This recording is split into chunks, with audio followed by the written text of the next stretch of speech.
Hello, hello, how are you all tonight? This is your host, Jacktherippa. How are you lovely people? Hello, Edmund Chan. Hello, Lobo Plays. Hello, Mr. ZR1 Evil. Hey, Top Hat. Ugh, I'm just drowning now. Fuck it, I'm not keeping that exit the whole stream. Hey, everybody, how are you all? Oh, today was a nice day. It's very peaceful, relaxing, and uneventful. Just how I like them. I hope these days are continually like that. But I have a nasty feeling that the calm, peaceful days are soon to be behind us. I don't know why. It's just instinct, I guess. I've found a channel that does nothing but happenings in China videos, and oh my god, there are some awful things happening in China. They're like on the cusp of a bank run in China, as it turns out. Like, that's some genuinely scary shit. People aren't certain if their money is theirs or if it's worth anything. There's a limit to only like $150, the equivalent of $150 per person per day. And it's just like, yikes. So I'm wondering, is everything folding up and disappearing? I don't know. But in other news, I've been placing lots and lots and lots of andesite. Hey, Lobo Plays. Hey, Poncho Hamster. MS Paint. Yes, we will be doing that as soon as I get all the andesite placed. We will be doing the MS Paint. I haven't forgotten, Poncho Hamster. I want to design the next tier of the tower, and I wanted to get everything up to a point. And that point is going to be just below the rings. Oh, shit. You'll see what I mean when I get there. I've been mining up every pocket of andesite I can find all around my base. To the point where, like, I'm not even worried about not having haste. Because I'm just like, give it to me. If it's andesite, I need it. Give it to me. I literally can't buy enough of it from villagers. Like, I've just used so much andesite to up the thickness of the walls. It's insane. Oh, and I'm just about tapped out this pocket, too.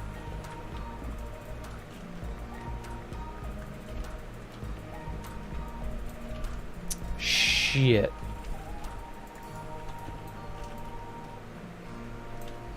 Oh, good. We got a little over in here. Okay, good, good, good. Speaking of China, how do I think Communist China will fall by way of war or revolution? It'll definitely be revolution if they can't get their monetary system sorted out. Because as of now, their inability to pay people to keep their normal daily business going, that will catch up with any country, even us. That could destroy even us here in the United States. That could destroy Britain.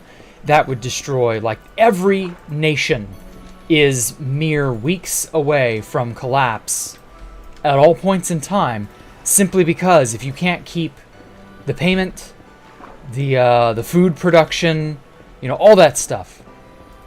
If any, oh fuck, I mounted the damn horse, of course. Anyway, yeah, if you can't keep all of that going in a manner to which people are accustomed. Oh, fucking hell, I ender pearled now. Anyway, yeah, you will find that revolt is just around the corner, too. And there's no helping that. That's always been how human civilization has run. It has never not been that way. And maybe in a post-scarcity civilization, that might be the rules in the game may change, but really only then. So I don't know. All of that is highly theoretical. We've never been able to put any of that in practice. So, like, what it'll look like, how people will function and behave, hell if I know.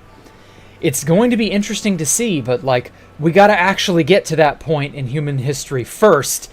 And if we are all too busy shooting each other and getting mad and conquering each other, that ain't gonna happen. I doubt we will have a post-scarcity civilization. That would be really fucking dope. But I don't know. It's all up in the air, as it were. Woo, hey, Space Nerd. I'm still used to you being Space Nerd. Why'd you have to go and change, man? Why could you? Oh, you're making a city at Twin Towers. Okay, cool. Show me on Discord, in the Discord Minecraft section, Lobo. We've got a lot of people on the Discord who make, well, apparently cities. City making has become the most popular pastime for a lot of the Discord members to do in Minecraft. It's really something. I'm enjoying seeing all the cities people have come up with. And I know everything's dark, but like, we're almost done mining. This is probably some of the last bits of mining I'll have to do. A drowned die.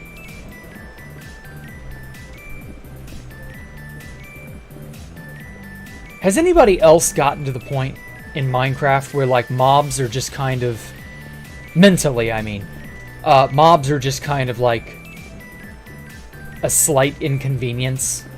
They're not even really obstacles anymore. And in many cases, they're just another resource to be abused and exploited. They're really not, like, impressive or interesting. Like, has anyone else mentally gotten to that point? Oh no, not a zombie. Kill it. Anyway. I feel like I've gotten to that point. I don't know if that's like a smart thing, if that's like a fallacy, if that's going to get me hurt and I'm underestimating them, or if it doesn't matter at all. I have no idea. Oh well.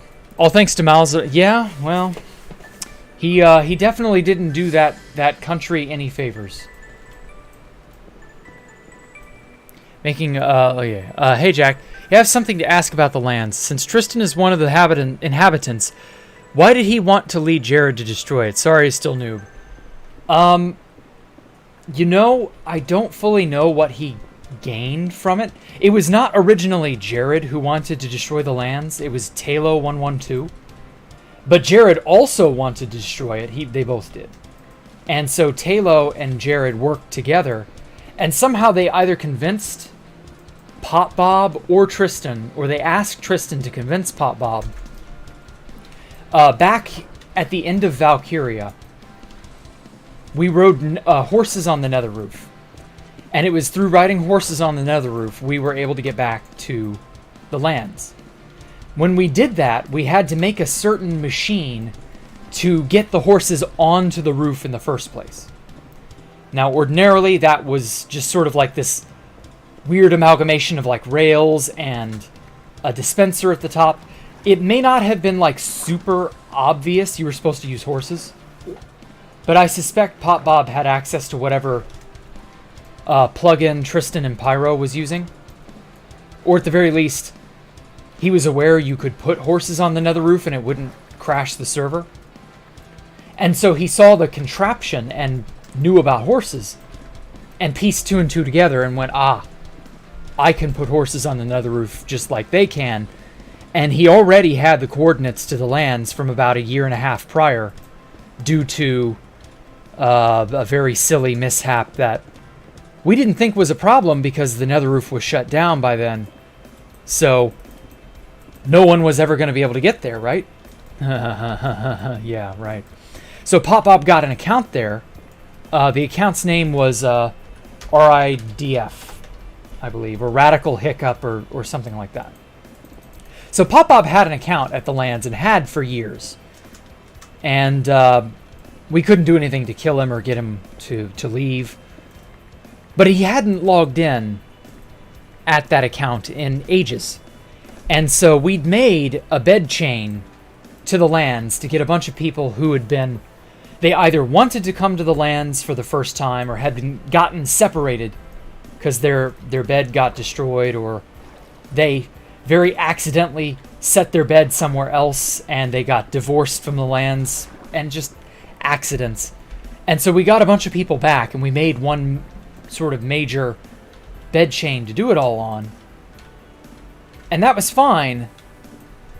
And then Jared tried following that bed chain and immediately got cock-blocked by us at the last station, which just kind of stranded him out in the middle of nowhere because they were, due to the nature of how the bed chains had to be established, you had to go like 8 times farther and farther out anytime you wanted to make the next step in the bed chain. And so Jared was stranded, and he was pissed. And so he was basically trying to set up a secondary bed chain to take us all by surprise, which they succeeded, and that's how they got there. And so either Jared or Tristan, I think it was Tristan, got in contact with Pop and said, hey, do you have that account there, RIDF? And he's like, yeah. And so he logged onto it for the first time in ages, and he logged in, went to their special coordinates that they, told him to go to, and Pop Bob placed that last bed in the bed chain. And Tristan was just basically like, it's whatever. Like, I don't give a fuck. I'm really not sure why he betrayed us explicitly. I've never gotten a really good reason out of him for that. But, it was pretty obvious at that point that he was beyond... there was no reasoning with him at that point. Whatever reason he was going to give was at best going to be half-baked, or he was just going to tell me to fuck off and not give me a reason at all. At which point, what was the point, And so we kicked him out. Kicked him out of Space Valk. He was at Space Valk 2 with us. We'd already moved to Space Valk 2 by the time he was starting to be shifty and untrustworthy. And by that time, it was already too late. He was already at Space Valk 2. There's nothing we could do about it. So when the boat fly stuff started up, he immediately knew where to go, and he boat flew out to Space Valk 2, and that was the end of there. And then he brought Jared along for the ride, because Jared, Tristan, and Talo, for whatever reason, a year ago, or a year earlier in 2015, they were at each other's throats. A year later in 2016, they all form what would come to be known as the Tyranny or Nerds Inc. And it was just like, what the fuck? That was such a 180, not a 360. It was such a 180 from where we were. I have no idea. All I can conclude really is that Tristan was never that stable because his father had passed away about 2-3 months earlier. And when his father passed away, that was like the last sanity that I ever got out of Tristan. I have no clue elsewise why he was just so antagonistic to everyone. He was that way to everybody. That's the thing. That was not just an us thing. He was not a nice guy from that point forward. And I don't know what it was, really. I don't know if he had a grudge against the lands. See, the thing of it is, when we were riding horses on the Nether Roof in late 2013 to get back to the lands, the reason the Nether Roof thing even worked at all was Tristan's doing. He used the Nether Roof horse thing to ride out to M Space because he had just gotten invited to M Space. And so he wanted to ride there and get to M Space really, really easily. And we just kind of took advantage of that, and we were able to make use of the Nether Roof, and he was like, yeah, sure, whatever, I don't care. And we were like, all right, cool, thanks. And the next thing I know, Tristan shows up out of the fucking blue to the lands. He's there. All of a sudden, he's just there. And I didn't have a reason to be mad at him or to, not want him there. And so from late 2013 to about late 2015, it was fine. Tristan was cool. He was very obviously secretive. But, everybody's entitled to keeping and sharing secrets as they please. I wasn't going to, interrogate him or harass him into telling me all that he knows. I didn't care about that. He wasn't an overt threat. Pop Bob was more of an overt threat at that time because he followed us. And there's nothing we could really do about that. He knew about traveling. He figured it out by himself. We very foolishly left the machine at Valkyria And Pop Bob ended up getting invited to Valkyria. And so we basically gave him the breadcrumb trail, so that was our fault. But, like, Tristan wasn't a bad guy at that time. He was also a hell of a lot younger, too. Tristan joined when he was, like, 13 or 14. So he was barely older than Jared when he first joined 2B2T. And so these young teenagers, like, I'm sure most of you from the Rusher era, you probably know it because you were either a teenager or you knew a lot of teenagers at that time. Teenagers in 2B2T don't mix. The absurd level of independence and cleverness that a teenager has grown into having, plus the unbridled freedom that 2B2T provides, that's a match to gasoline. You've got kids who know so much because for the first time in their lives they're able to be, you know, moderately independent. You know, when you're a teen, you're given more and more independence because you're being prepared to become an adult. And yeah, okay, that makes sense. But teens are still kids. They're still immature. They don't have the vision of boundaries. Their judgment skills are not very good. They have moody temper tantrums in many cases. They're still kids at heart. And you don't really lose that until your mid-20s. And so combine that with meeting people like Clyde who just bring out the worst in you. That's the thing. Like, there are people who you meet and you're indifferent to. And there are people you meet and you like them and you're friends with them.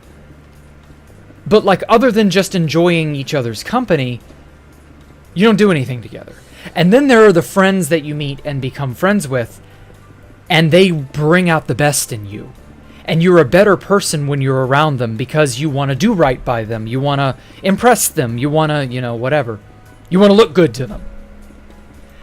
And then there are the friends you meet that bring out the worst in you. You've heard the phrase, hanging out with the wrong crowd. Well, that's what that is.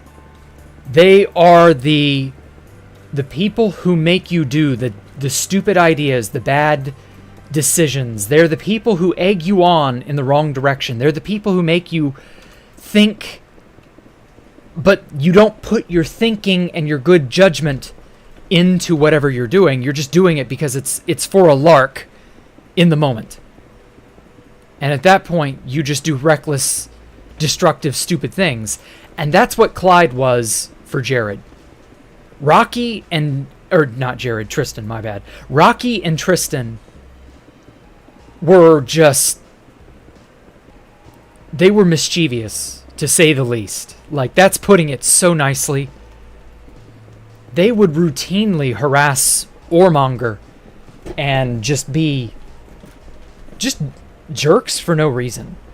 And this is to people that they were already in good graces with. It's one thing to be jerks to new people, because that's kind of how 2B2T is. But to just be jerks in general, and then to just piss off your friends and, like, troll them. And, like, there's trolling, but then there's trolling within reason, you know? And they would routinely go above and beyond the pale. And it was just like, why?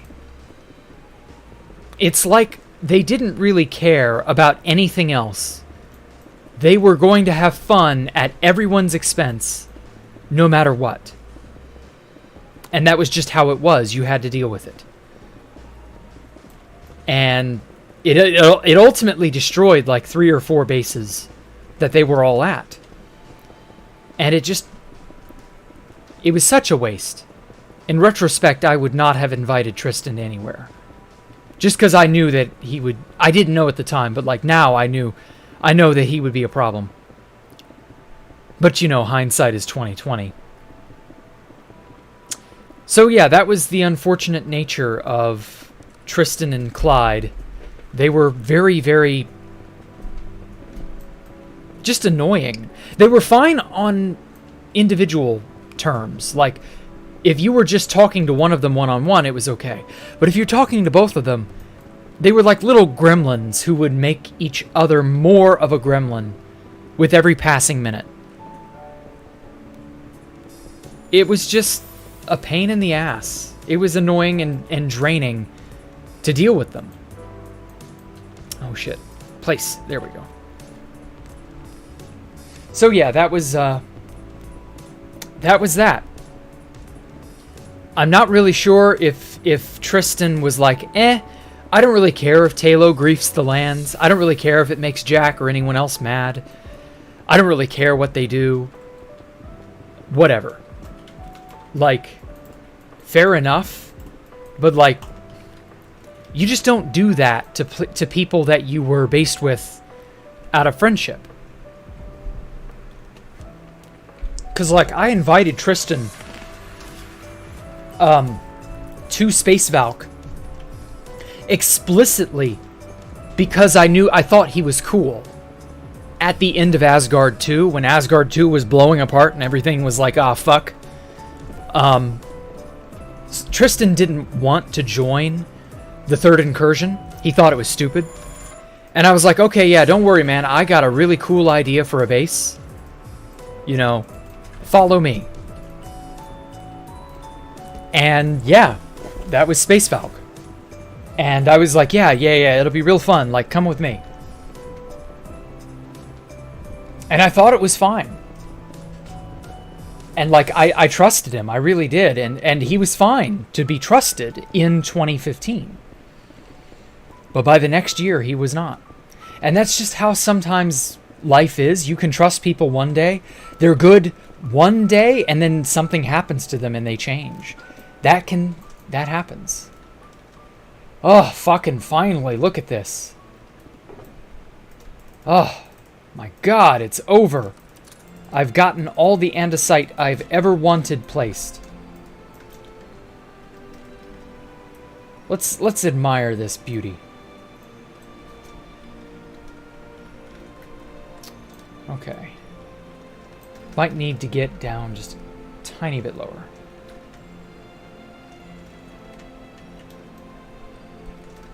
Come on, let me in the hole. There we go. Yeah. Now that's getting it. Damn. Okay, so we got 3 of the 4 rings. I do want to build up to that 4th ring, but I want to use a different material. I'll figure out what material's best. But yeah, wow.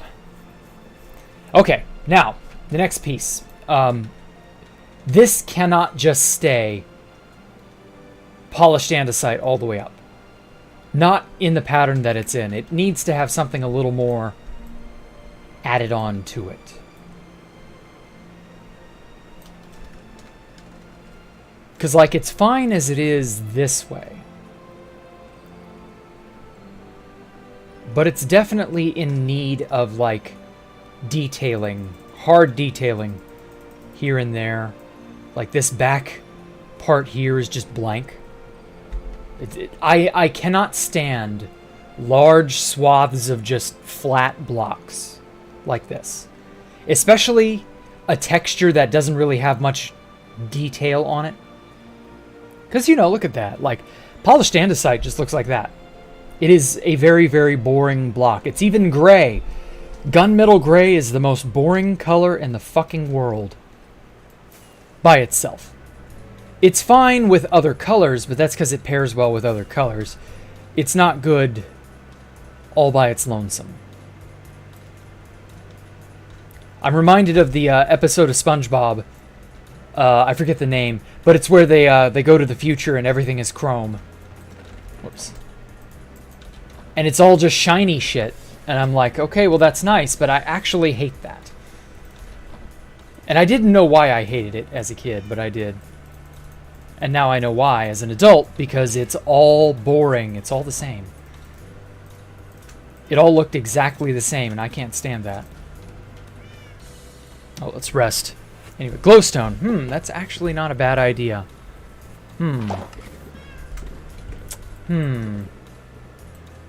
Glowstone, you say, Poncho Hamster.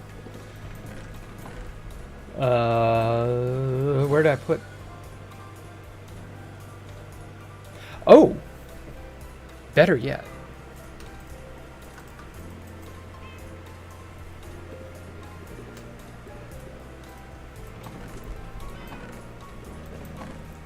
Glass panes.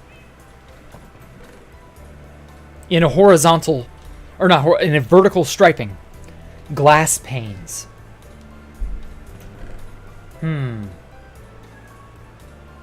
But what color shall I use to paint these glasses? Oh, I'm almost at 8 stacks. That's a good number. I need to get a few more bits of glass. Good thing I've raised an ass ton of librarians, huh? Okay.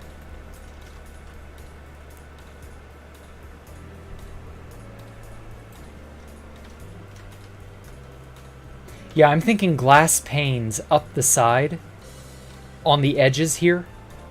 Not in the corner where it can connect up to 2 blocks, but on this edge here before it steps in a block. I just put an ass ton of glass panes going up.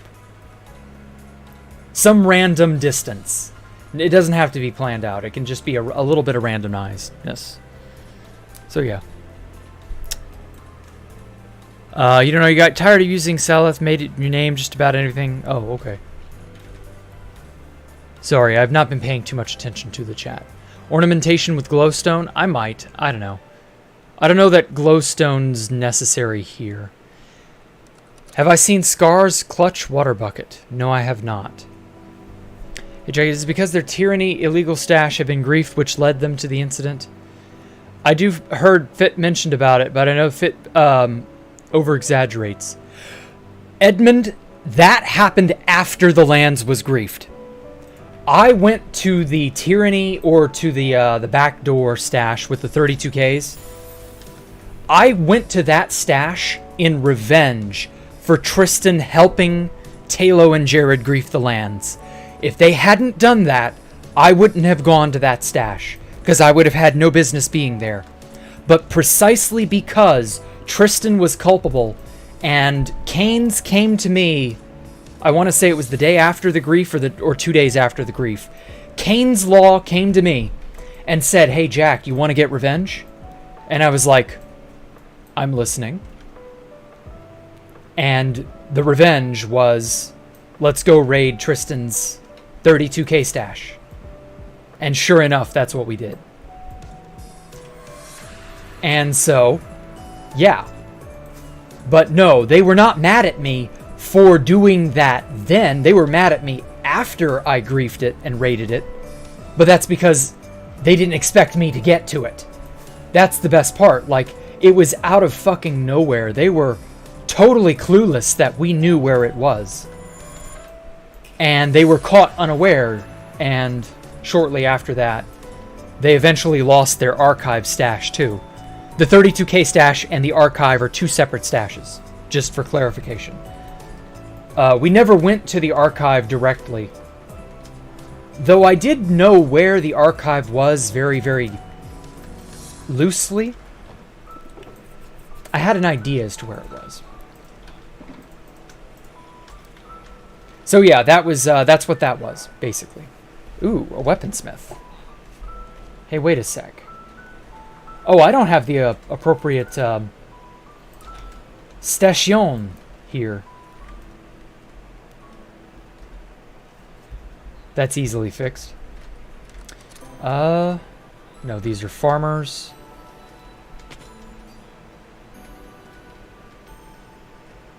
Those are toolsmiths, armor smiths, and then down there's Fletchers. I've got to put some identifier marker on each level so that I know at a glance where to go. Okay, that's brewing, so those are clerics. Those are the librarians. The librarians. Ah, here we go. Masons, and then one below. Toolsmiths. Okay, well, one of you can grow up to become a librarian. I guess I don't really give a shit. I'm not about to go through the trouble of shifting exactly one librarian to a lower level and vice versa. or to put this toolsmith on the toolsmith level, because that was the original. I used a toolsmith and who else? Oh, a master librarian. That was it. Yeah, I used a toolsmith and a master librarian to multiply all these guys. So, you know. Anyway. Oh, damn it. So, yeah, the thing about Tristan was just very unfortunate. I still don't really know what made him go traitor on us, but what can you do? Ah, weaponsmith master. Okay, cool. That wasn't what I was here to do. I was here to buy glass.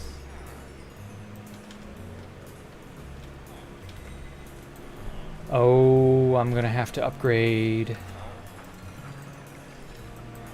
Oh. There's nothing more yet valuable than a villager that sells glass.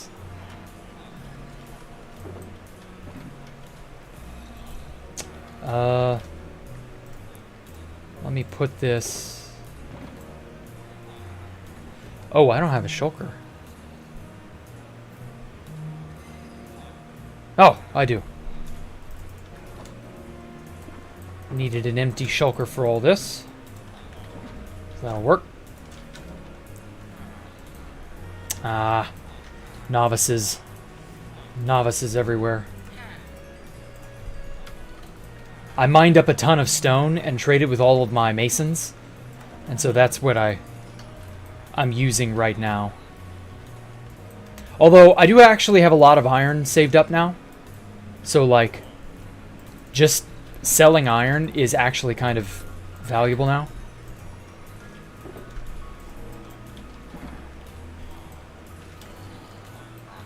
Okay, I'm gonna have to upgrade some of these guys. Level up. Multi-shot. That might actually be valuable. I hate spending 9 emeralds on a goddamn bookshelf. That is such an awful price.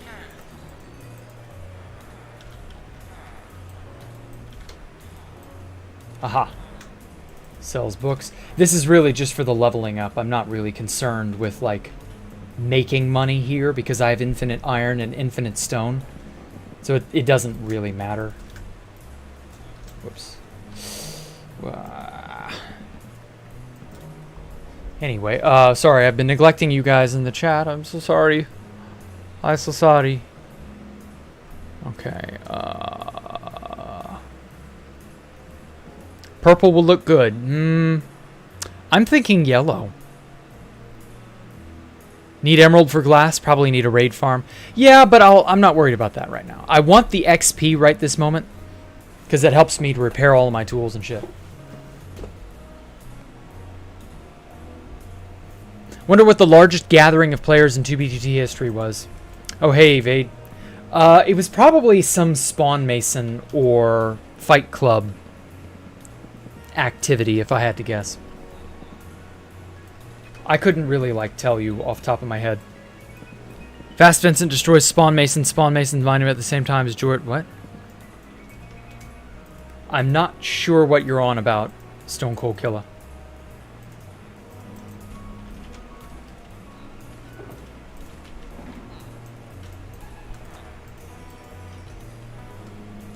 Oh, what am I doing? I should be using that for this. Oh yeah, what other, oh, fire protection, that's awful. Thorns, I'm not buying that. I ain't buying that shit. Thorns too? Fuck that. Hey, he sells glass. He's a good boy. Okay. That's surprisingly rare. But I don't want to, like, do Curse of Binding. Level up, pleb. Yes, more glass. I'm not sure how much I'm going to end up using. Books. Okay. Smite 4. That's actually really good. If I ever care to make another Smite 4 tool. Hey, another seller of glass. Channeling. Actually, I've already got a channeling trident, so that's not... That ain't necessary. Oh, there's a kitty in the bed. There's a cat hiding under our bed. Okay, so you don't sell me anything valuable. Ew. What do you... Okay, so that's a terrible trade. I may have to just, like, uproot all these stations and then reassign them. Oh, that's awful, but I'll do it. I blew through all of my emeralds. Holy shit. Just trying to level these dudes up. The Georgia Guidestones. I haven't heard of them. No, I don't. Not quite sure what you're referring to.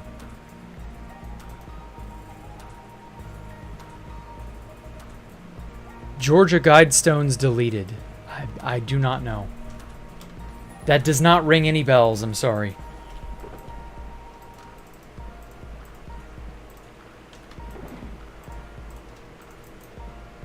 Okay. Let's get an entire inventory of glass. Or a shulker box full.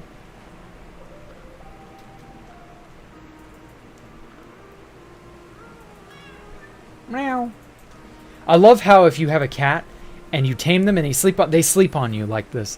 That is so cute. Like Dallas would never sleep near me because like he's very fiercely independent. And also this is like a rabbit's foot farm. I've gotten 2 rabbit's feet from that. Dallas is such a good boy, isn't he?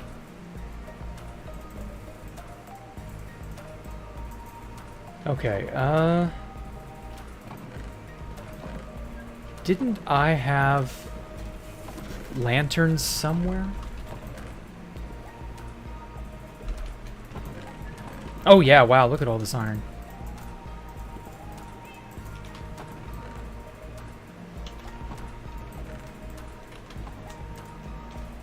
That'll fetch me a pretty penny, it will.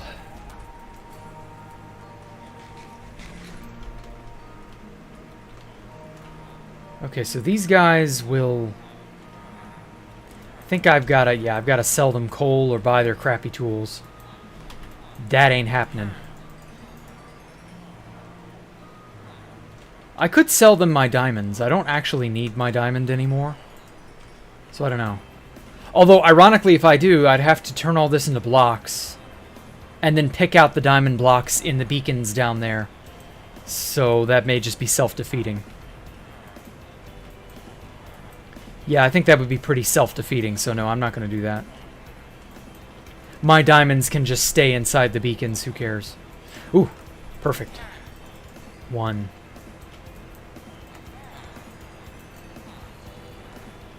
Okay. God, these guys are all garbage. Garbage. They do nothing but sell garbage. Fuck. Oh, Mr. Master, where are you?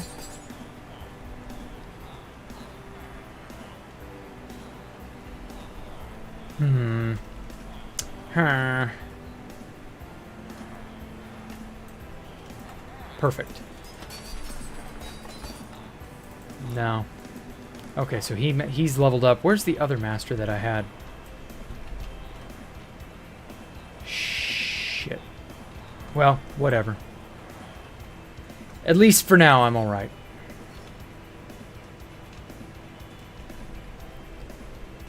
I also probably should set up some crop farms to sell to the farmers so that I can level them up. Ah, toolsmiths. Or no, weaponsmiths. Ah, armorsmith. Perfect.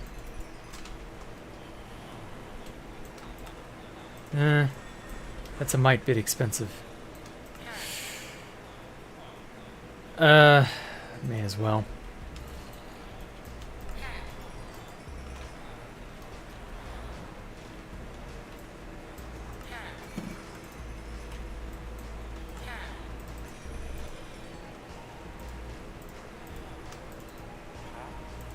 Okay.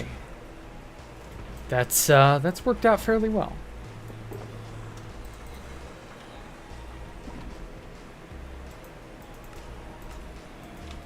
Still have 48 blocks of iron left over. Wow.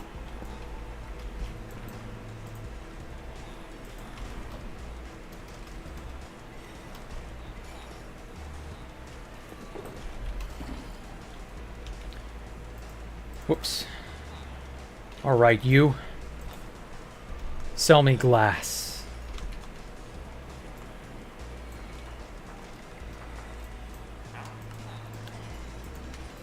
I'm gonna kick your glass if you don't sell every bit you've got to me. This axe will one-shot you. Whoops.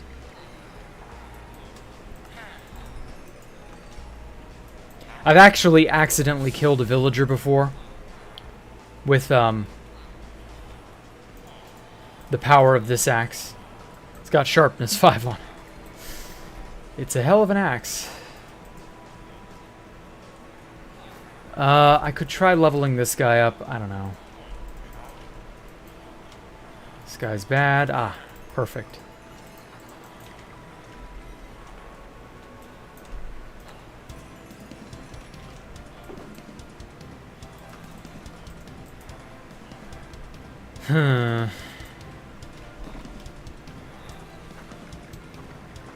Channeling Smite. Fortune. Oh, Fortune 2's not bad. Oh, hey, Quasi-Stellar. How are y'all? How are you? Georgia Guidestones. Haven't heard. No. The monument with the mountain pop. Ah, okay. Main population of 500 million. Interesting. I gotta go to school. Okay, take care, Legend. The Georgia Guidestones was some monument that was bombed last week, and Stone Cold Killer theorizes the Spawn Masons blew it up. Okay. That's very wild conspiracy theory. But, like, sure, whatever.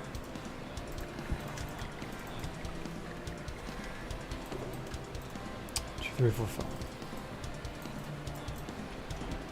5 more stacks. Let's wring it out of y'all. Wring out all the money, all the glass I can out of you villages.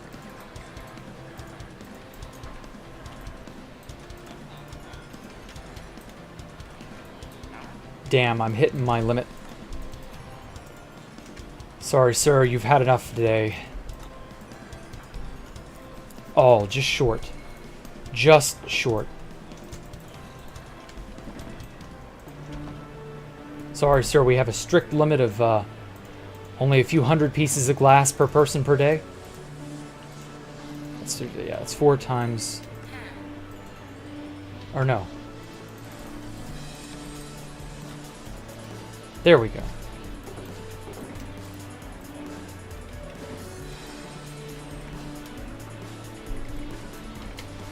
Oh no, I have hit my limit. I'm gonna have to upgrade this guy. Oh, nope, never mind, don't gotta. I don't have to touch that pleb. Perfect. 1 inventory full of glass. I can now officially kick some glass. America. Fuck yeah. Okay. Now, for coloration.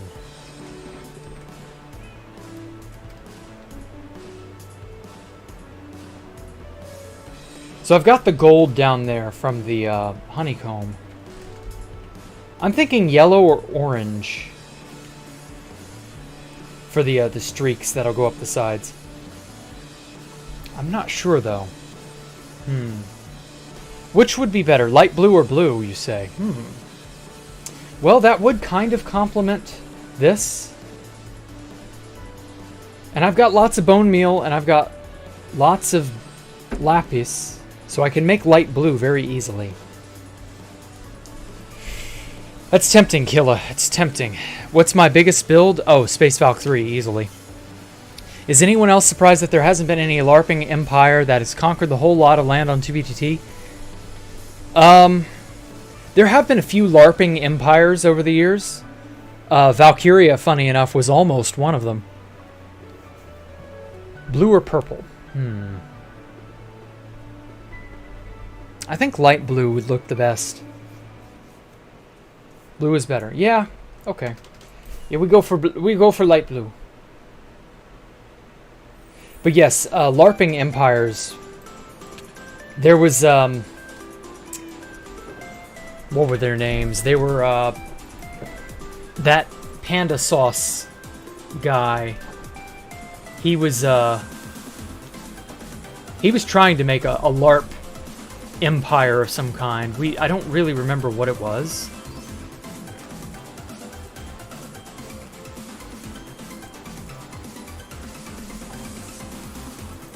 It was very silly. It didn't go very far.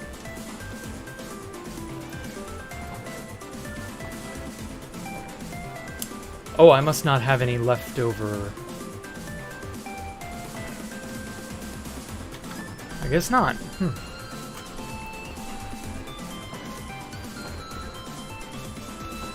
Okay. We make a more. Fuck it. So that's 9 stacks. How many do I really want to keep? Or, well, no, if I'm dyeing everything, that's 8 light blue times 27. 8 light blue times 27, which is 216. So that's 1, 2, 3 stacks and 24 pieces. So 3 stacks is a stack and a half.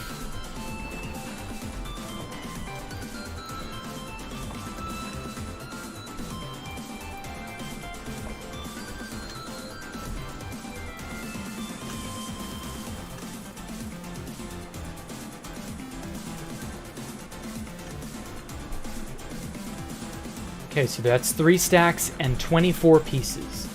So half 24 is 12.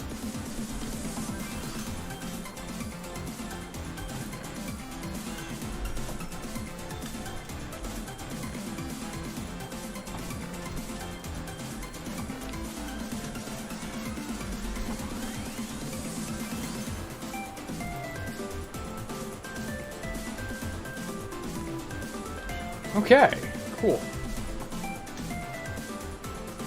Okay, so this should be enough dye to get the entire box.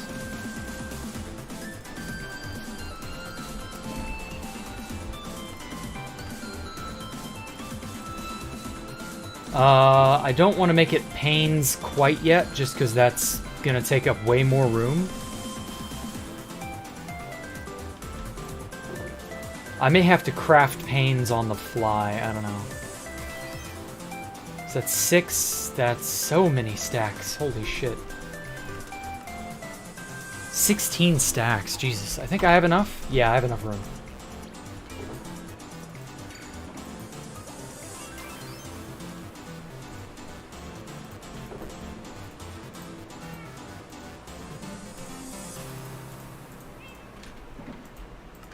There we go. Okay, Dallas, fetch me another rabbit's foot. Oh, I can see his little white belly. He's so cute. My Dallas doesn't have a white belly, though. He's all black except for, like, his chin and a little bit of his neck.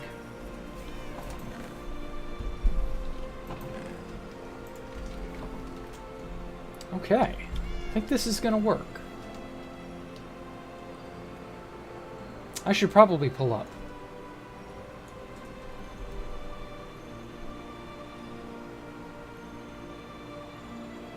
Okay, so I'm only going to go on this backmost edge here. So like right there. And then I'll do that for every single one.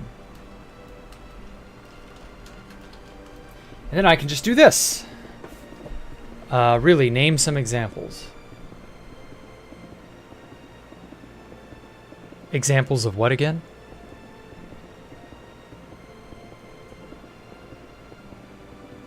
I've lost whatever train of thought I had at that time, Top Hat. Ooh.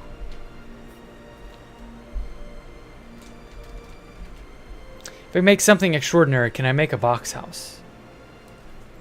How big of a box? How much house and box am I allowed? was that Larp Empire... No, it was the Imperium.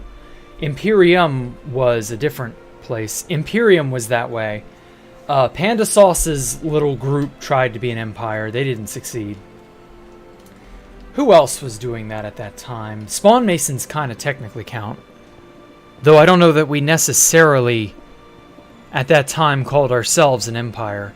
They may still not, but like I'm pretty sure they technically would be considered imperial-ish. Oh wow, so this is exactly 63 blocks tall. Okay. So I may not have enough glass. Well, I don't know, maybe. We'll see. Oh, piss.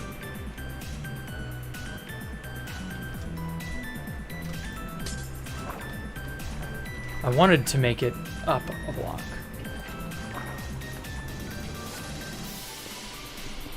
There we go. 2 of your cats are white while the other one is brown and black. Ah. Cats are cute, aren't they?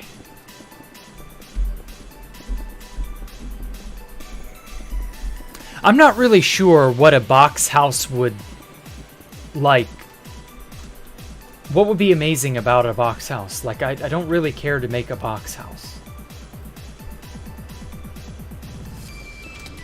Oh, piss. I did it again.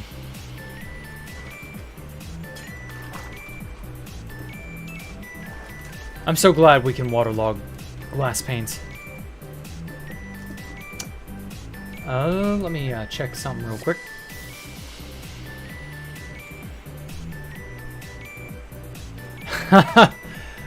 So I've been neglecting my questions docket for a while now. Someone on the Discord asks, how many children have I abducted over the years? None? Oh my god, the following question's even better. Why did you lie on the last question? Because I don't accept the premise that I need to have kidnapped children. Because I didn't. As far as I'm aware, I've not kidnapped any kids. Why the fuck would I need to? What kind of monster abducts children, huh? You think that just because my name is Jacktherippa that I'm a monster? Like, come on now. Have a little more faith in old Jack than that.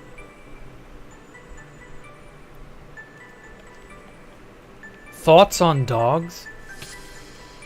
Not a fan of dogs. Dogs are more messy, on average. They're fine, you just have to be careful how you train them. And you don't have to train cats. At least not to that degree.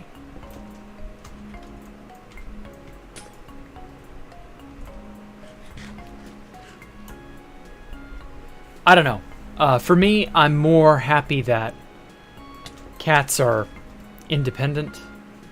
They're quiet when they want to be. Except for my cat, she's an exception.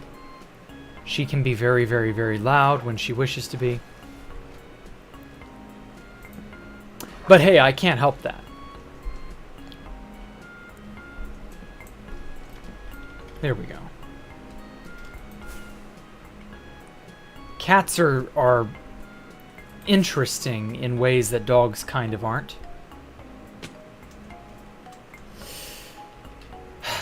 I did it again. Whatever, I'll just go down and grab it up. That took a tragically dark turn. Yeah, Jacktherippa didn't abduct children. He went after, you know, ladies of the night, as it were. So I don't know. Not quite sure why he'd assume I would abduct children. I'm sure that was more for comedy. They were just fucking with me. Lol, funny, funny, funny. I'm so fucking funny. But yeah, that's just humor. Sick humor, but humor. Oh my fucking god. I wish I had some way of crawling up the walls. That would go a long way. toward making this happen. There we go.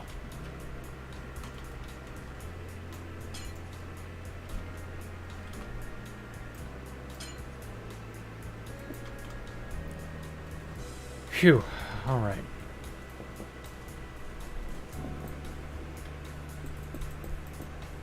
Oh, wait.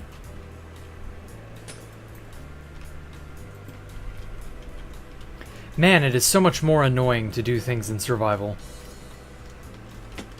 I do not mind telling you.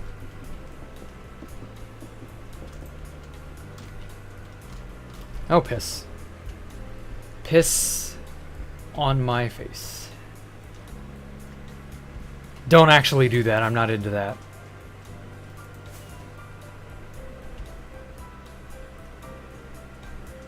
I'm just trying to creatively curse.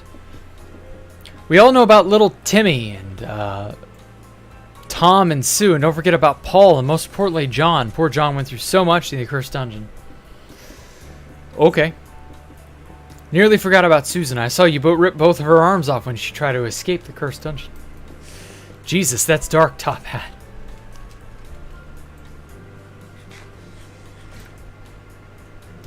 Yikes.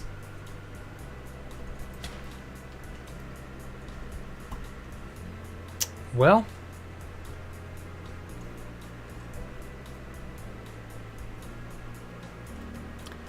I find the best course of action if you've got free-flowing water that's going rampant is to just dig a hole. The nearest hole will always be the object of that water's affection, if you will. And so it will always flow into that hole.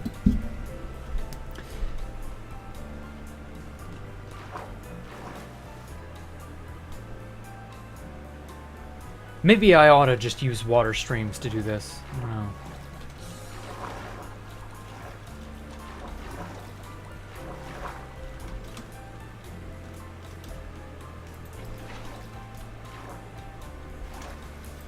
There we go.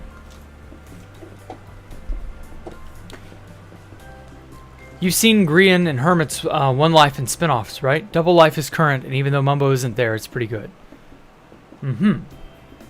Stop Lowell had that scene flash in your head from that Be Quiet movie. Oh, shit, yeah, that movie was pretty freaking awesome. But also, like, really fucking gruesome.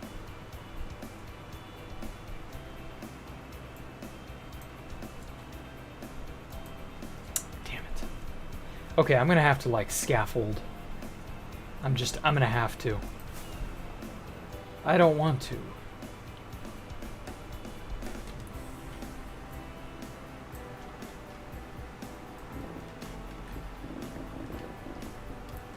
Let's see here. When will I do a credit card reveal? Wow, someone's fishing for my credit card, are they? Well, joke's on them. I don't own a credit card, so there.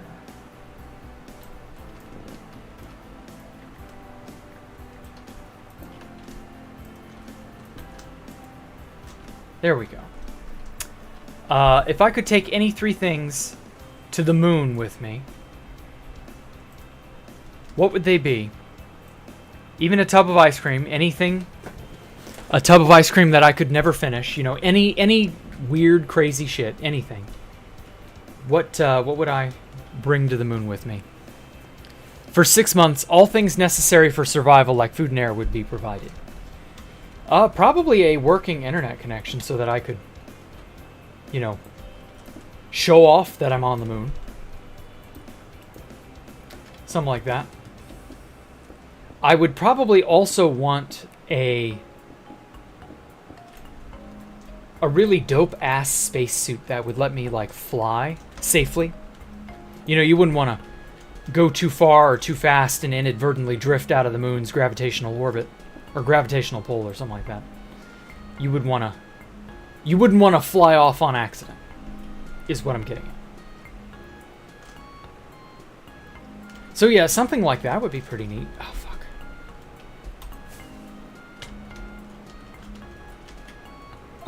I would want a good internet connection, a suit that can fly infinitely. Since we're talking about infinite stuff. Moon dune buggy? Nah, I'm good about dune buggy. Dune buggy wouldn't matter. I would definitely want a means of, like... I don't know, what would be interesting? It would have to be something, like, unique. I guess a way to, like... Oh, I would want Ellie to keep me company. So I guess food for her, too. Because, like, I wouldn't want her... Well, I don't know. The moon's gravity is so bad. I don't know. Oh, and radiation. Radiation on the moon would be a real problem. So actually, no, I think bringing Ellie with me would be a bad idea for her. Because, like... You all probably don't know this, but being on the moon is actively bad for you. Because you get a high dose of radiation being outside of Earth's protective... Both the atmosphere and the magnetosphere. Being outside of that will give you much, much higher than normal doses of radiation. And the suits can only block so much. So it would not be good. A good comedy movie? Oh, you hope a good comedy movie comes out soon. Ah.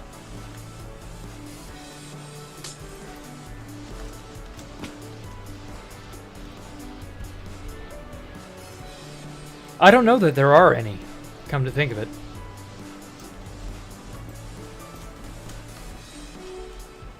I'm sure we'll get one, but who knows.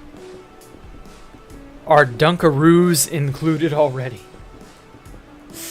I don't know. I would imagine the food would be fairly standard astronaut food. So I can't really say what kind of food I would be getting. It would probably just be like the meh tier garbage astronaut food. Or something along those lines, who knows.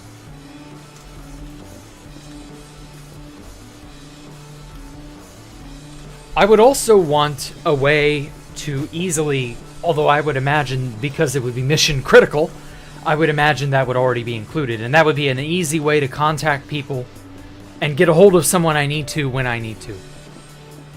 If nothing else, then to just be able to talk. Hey, analog gun. The moon is going 1 centimeter a year away from the Earth. Cool.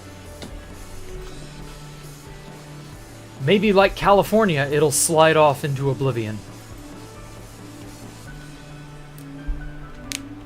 The damn moon. Responsible for all of life's woes. Don't Look Up was decent. It was a flat earther film.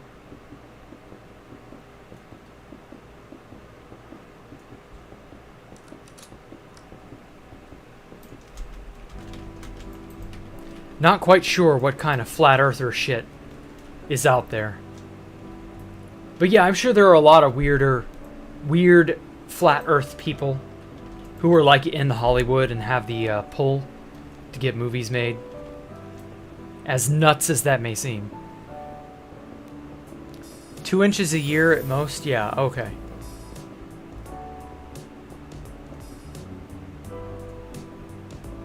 Yeah, I'm not sure what flat earth movie you're referring to, but it wouldn't shock me if there was, like, someone who had flat earther beliefs involved with the movie on, like, a high level, and so they sort of shoehorned their beliefs in.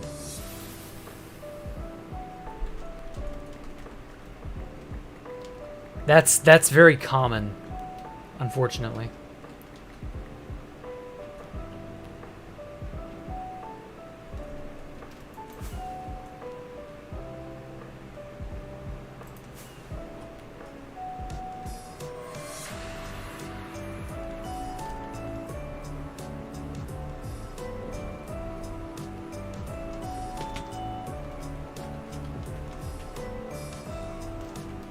Aha, it was flat earther made. Ah, that's what you meant.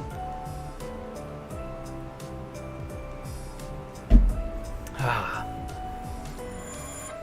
Are 2B2T and Fortnite connected? No.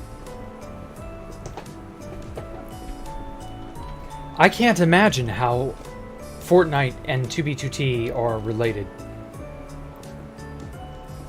I mean, the mentality may be the same, but the server and the game are not, like... There's nothing there that I'm aware of.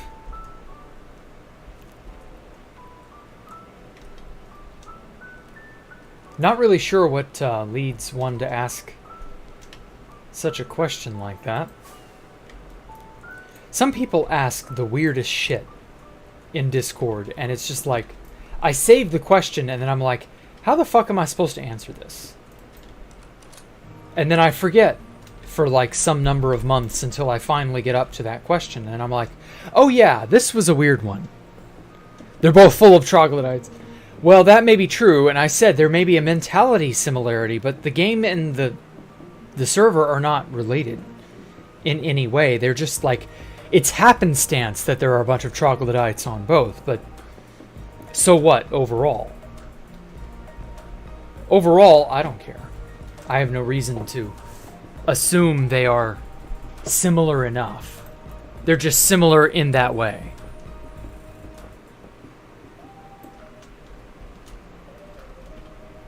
But I mean, so are a bunch of other games, and like, shit. They're not the sort of thing that you would automatically associate with each other.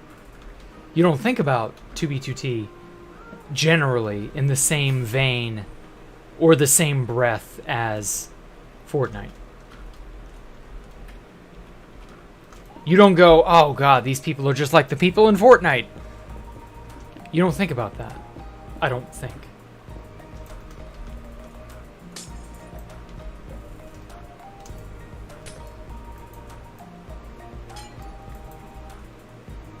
Oh, whoops.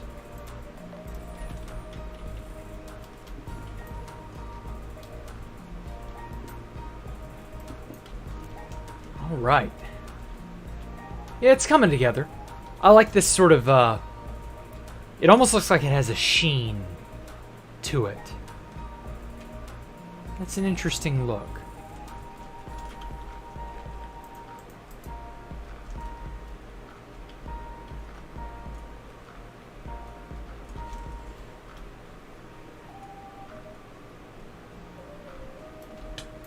Ah, piss. Okay, I've got to aim this just right.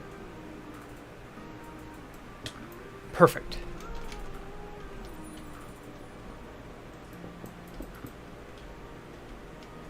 Ooh,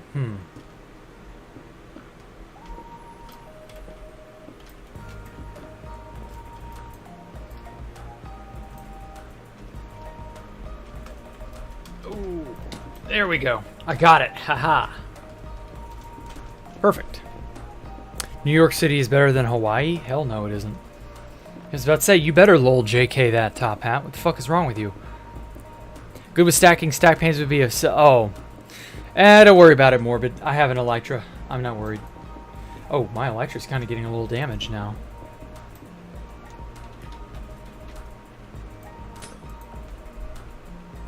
I better keep an eye on it.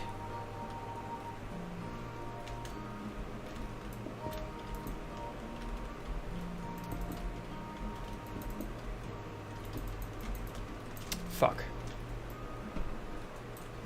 Oh, there was diamond down there. Huh.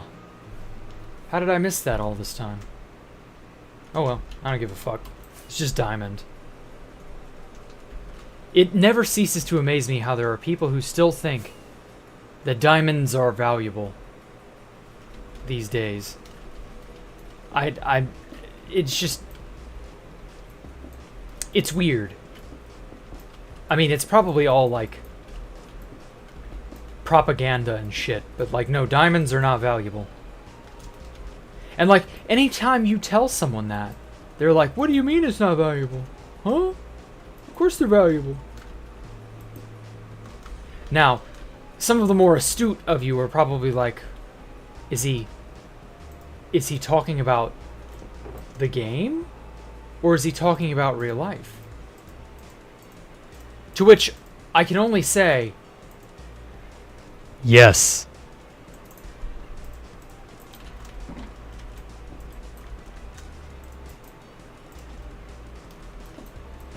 There are a lot of people who are laboring under the delusion that diamonds are just so amazing. They're not. They're really not. Diamonds are an amazing material. They look pretty. But they're not, like, rare.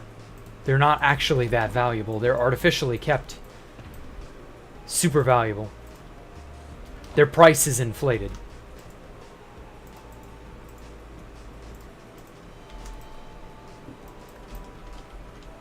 People put way too much emphasis on them. And in game, too. They also do that in game.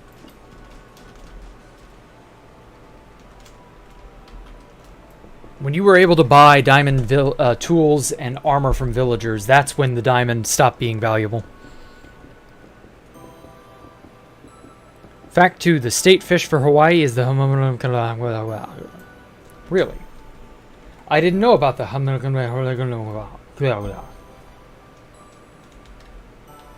That sounds like a beautiful fish. If I eat it, will it allow me to speak Hawaiian? Whoops. And very hood-only Manhattan. Looks nice, only the rich areas, then there's New York City's overrated. Yeah, pretty much.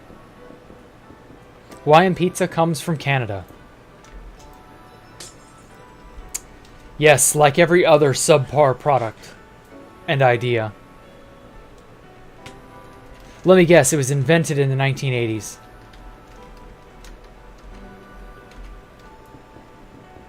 Vermont? Pretty sure the USA has their own maple state to compete with Canada. Yeah, I'm fairly certain. They just caught 2 cartel members there with 100 million worth of meth. Let them go the same day. Jesus Christ, why?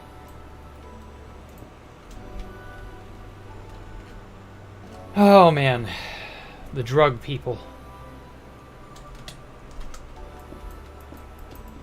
I just recently watched a documentary on a guy who worked for a Mexican drug cartel.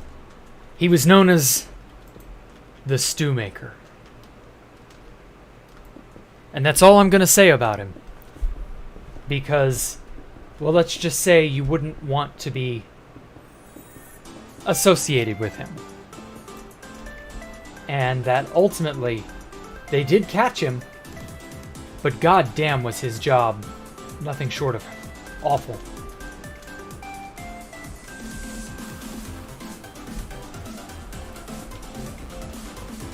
The stew maker is not a profession I would want to ever have to deal with.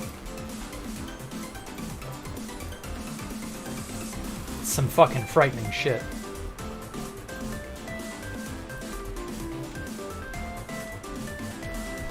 But it speaks volumes as to how... Yeah, El Polzalero. Yes, you're right. Jack, why you got lice? I have no idea what you're talking about. You also pronounce the letter I as the letter E in Hawaii. Okay. Same in Cali, too, with 150,000 hits of fentanyl. Just let them go the same day. God damn. No paint today? Oh, yeah, I did say I would do that right now. Okay. Yeah, the rest of this will just be laying glass panes because, God, this is unfortunate but necessary evil. Fuck you! I wanted to fly, not fry. Damn keyboard. Oh no. Where's that? Oh, there he is. I never made him sit. No wonder. Phew. Alright. I wanted to get somewhere safe.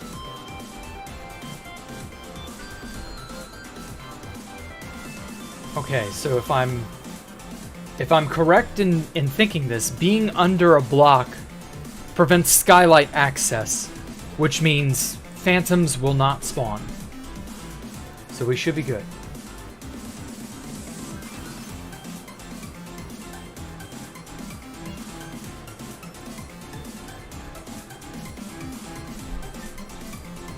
Let me find it. Sorry, I have no idea where I put it.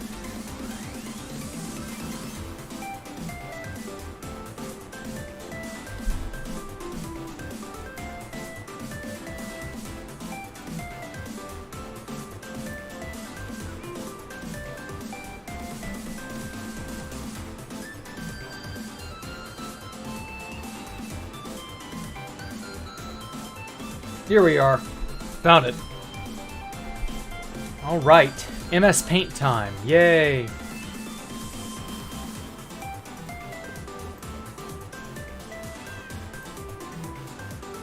Here we are.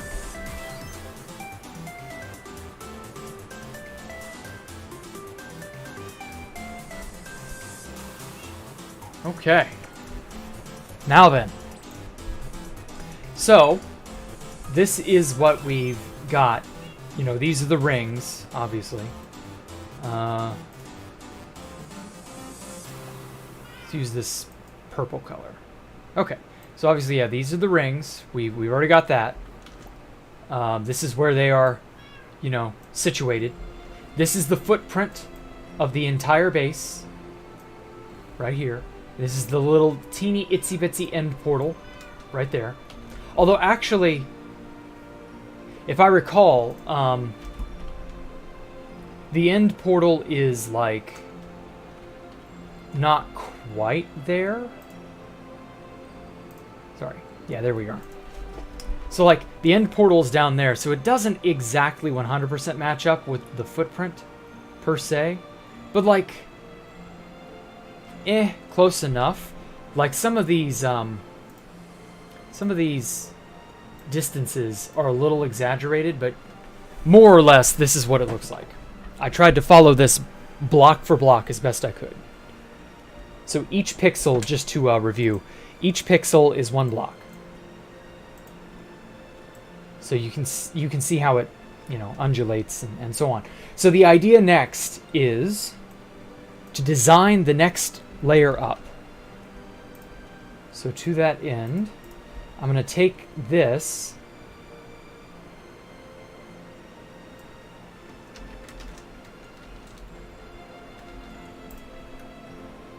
and I'm going to put it right there. Okay.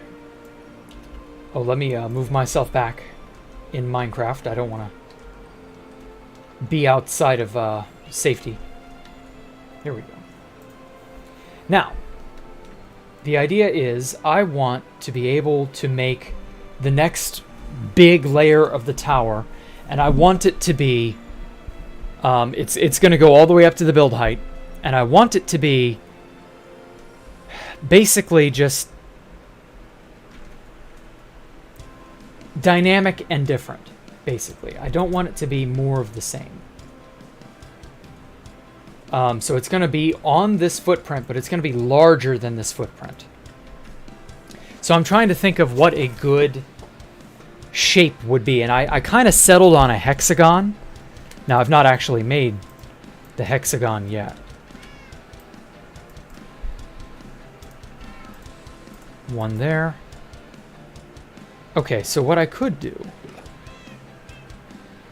I actually do need the end portal.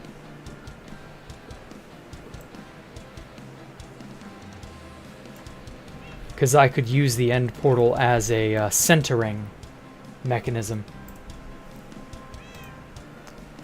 So the end portal is a 3x3, so that gives us the ability to effectively extend out like this.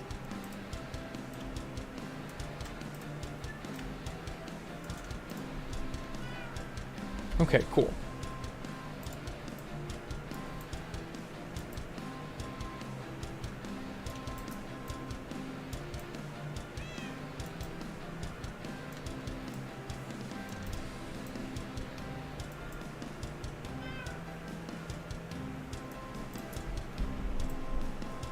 Okay, so we've got a decent amount of space. It's not that the next most upper layer is going to be this large. This is just a good sort of guideline. Because, you know, it helps to have a strong guideline. So obviously a hexagon would be something like this.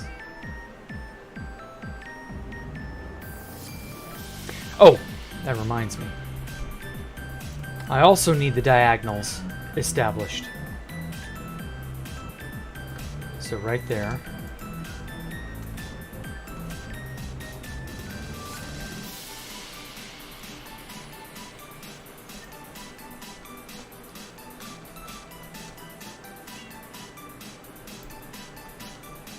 There we go.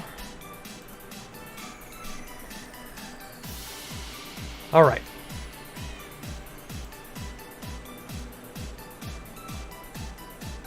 So from like right here to right there, is that on the diagonal? Not quite.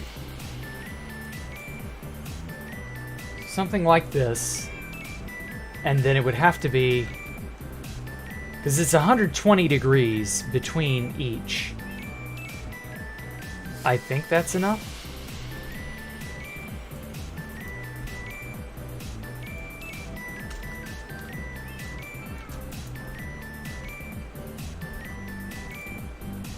Okay, so if I do it this way.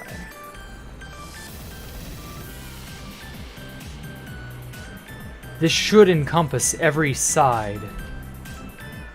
Oh, piss. I need large area.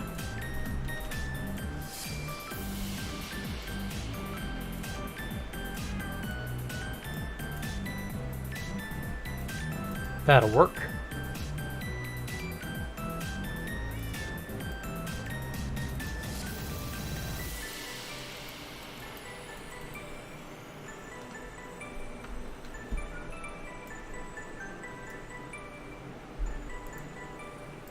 Get rid of this. Okay.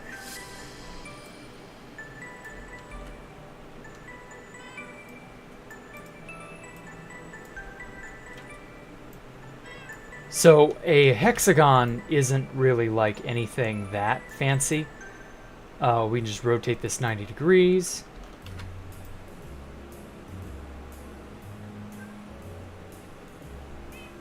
Oh wait. No, it would need to be left 90, and then we rotate it, flip it horizontally. That's what I needed to do. There we are. And then we can just rotate another 90 this way.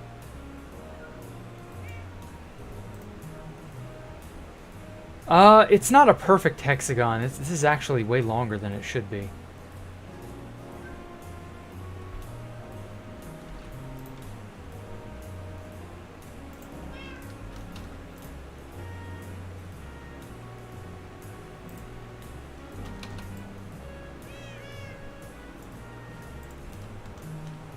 It's a much broader looking tower.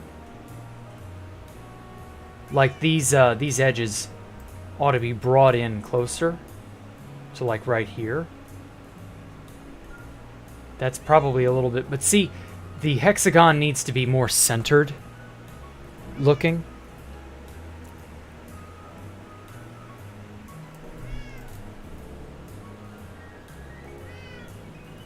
Although I don't know. This giant structure over it isn't terrible, though it doesn't feel like it's fully 100% structurally sound. A cube would be funny? No, a cube would be too easy.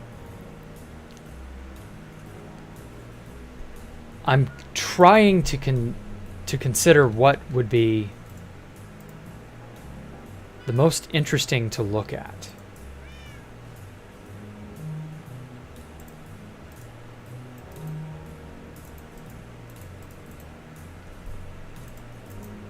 Because, like, I don't want something too small and I don't want something too large.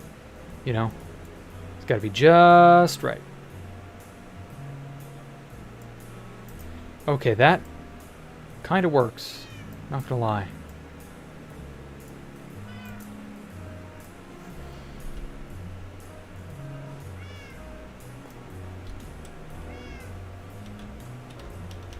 There we are. Yeah, that just about does it. Okay. Perfect.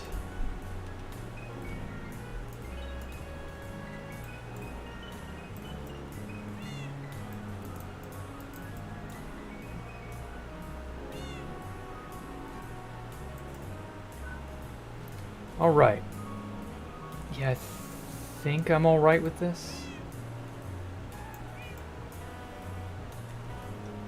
Gonna kind of try to center it more like that. Oops. Okay, so it's not like perfectly on center, but it's good enough. Like, it feels like the triangle in the center is as centered as it's gonna get, and that, like, the rest of the hexagon is just, like,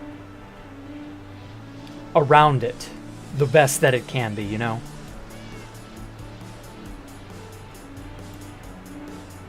You could do worse, I feel.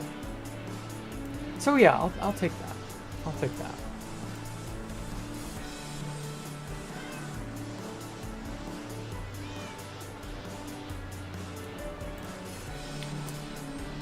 Okay, now I need some reference lines. Mostly because reference lines are how you make anything, just about.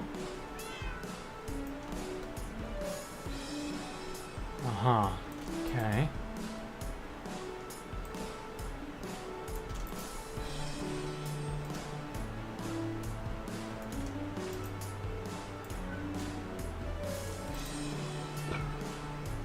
All right. Yeah, that could work. It doesn't have to be like... The hexagon itself does not have to be perfectly centered around the end portal. It just has to sort of look like it fits appropriately on top of the triangle as a whole. Because if not, it's not going to look right. So yeah. Okay. Cool. I'm going to start this layer, the blue layer here. Let's see here. How many blocks away? Okay.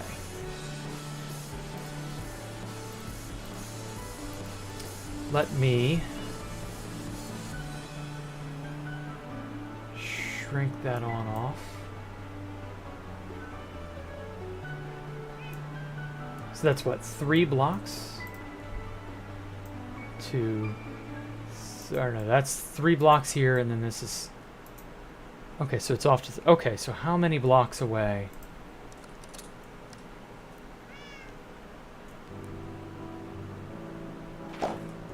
I need to have it be appropriately centered. Or not appropriate.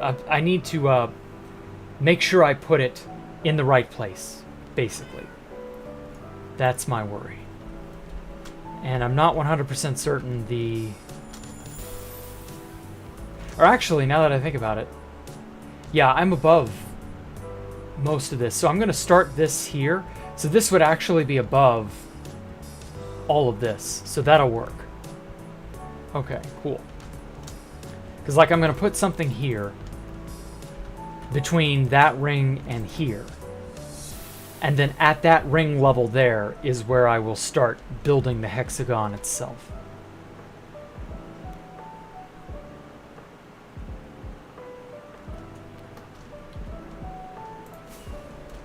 So it's got to be... I'm not sure how far out. Problem is, see, the rings are centered on the end portal. So it might actually be a smarter idea to adjust the hexagon to be also centered on the end portal so that I can avoid measurement errors, because those will always be a huge pain.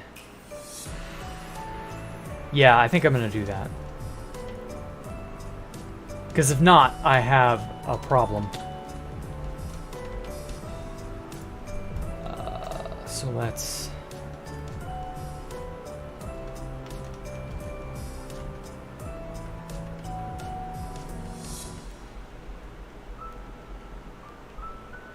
Whoa, whoa, whoa, whoa, whoa. I like the size. I just don't want... So I don't want this in the middle quite yet. So I like the size for the hexagon shape.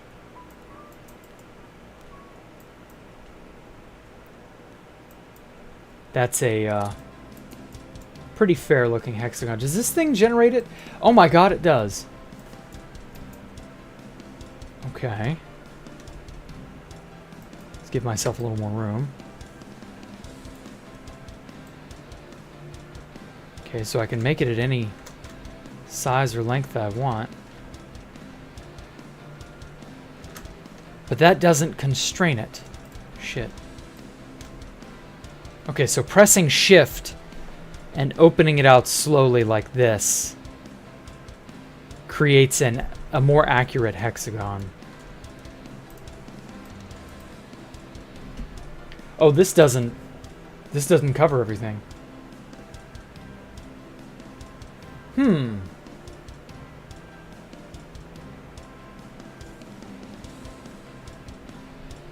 Now that's interesting. Even though this doesn't, you know, cover everything.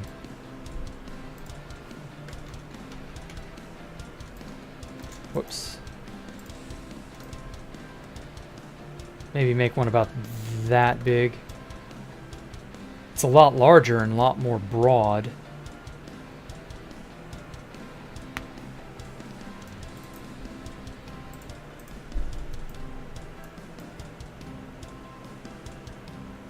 Come to think of it, from this zoomed out position, my hexagon still looks like its horizontal edge is just a little too large.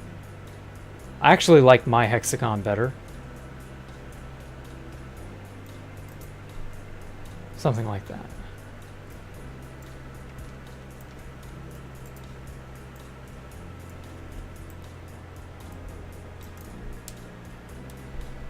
Okay.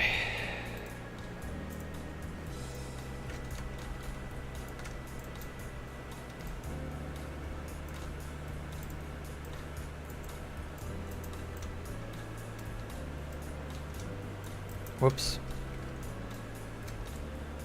Shit. Keep hitting the wrong keys. Okay. I think that works. Yeah, that works. It's like just good enough.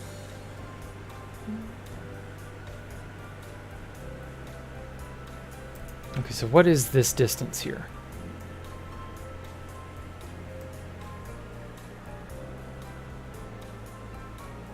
$128.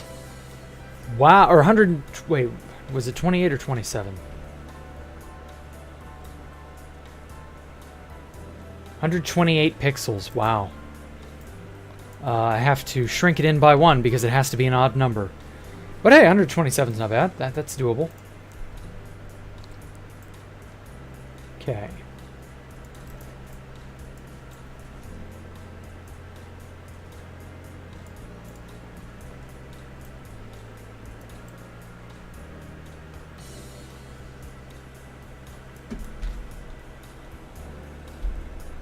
All right. Kind of get it centered there. All right. That'll do it.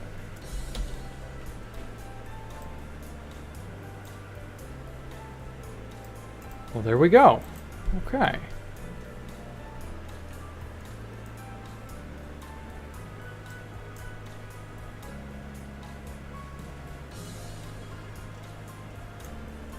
Oh, whoops.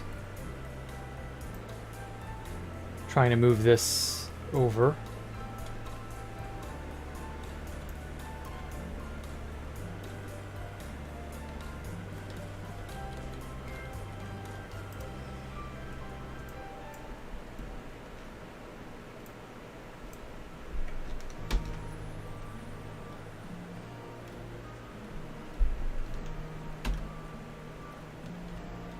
All right, cool. I think that'll do it.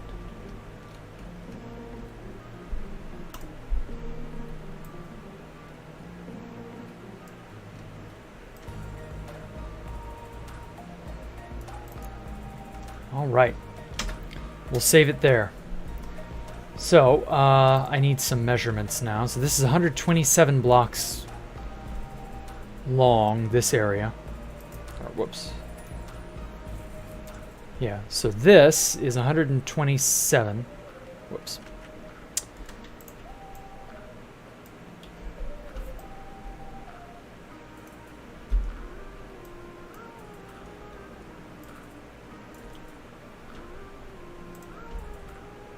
So this is 127.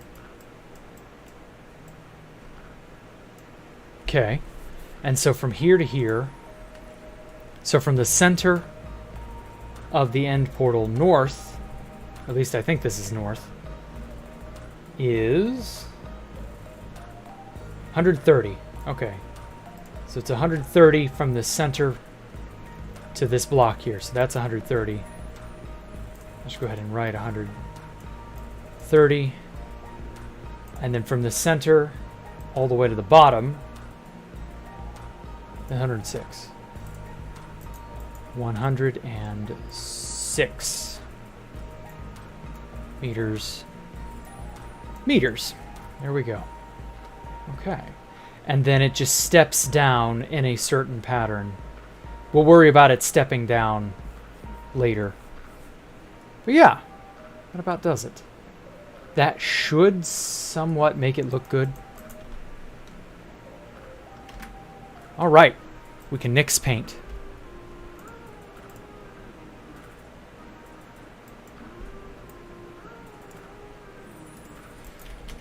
Okay, so that's pretty good. That gives us a good spot to... What the... What? When did I pick up a poppy and iron? This isn't Poppy's playtime or Iron's iron time.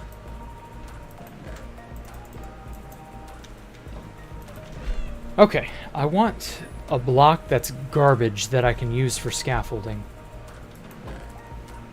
Or, not scaffolding, measuring. Oh, perfect. Endstone brick is garbage. I'll happily take that.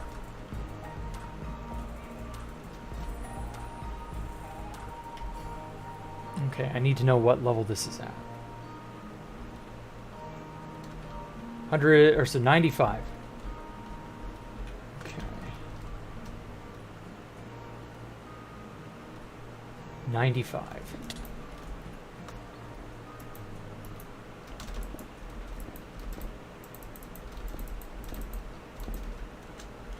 Perfect. 95 right there.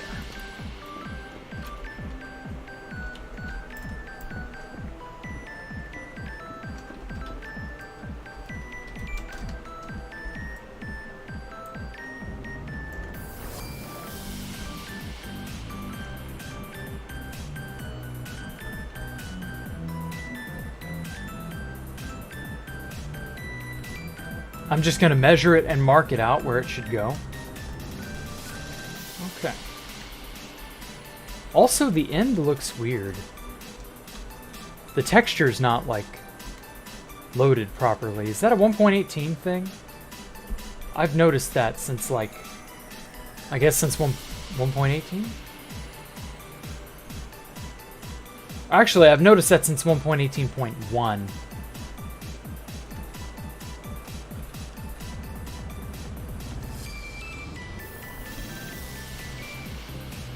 Oh shit. God fucking damn it. Cannot stay on a block to save my life. There we go. Alright, now then. So it's 130 blocks from the very center to the north. That'd be this way. Yeah, north. Okay. So it's 130. So the center is 1, 2, 3, 4, 5, 6. Oh, 130. Oh, that's everything plus 2. Okay. So I can just lay down every stone brick I have, and that will get me there. Plus 2. Anyway. The rhombus dodecahedron is a weird shape, has a weird name. Yes, it is. Time to do some trig? Yeah, not really. There's no reason to do a trig. We can eyeball it and just go from there. We don't have to, like... Oh, okay. Only one more, not 2 more. Or actually, the one more should be the building block. The block in question I intend to use to frame... Oh, fuck. I can't have that. To frame the hexagon.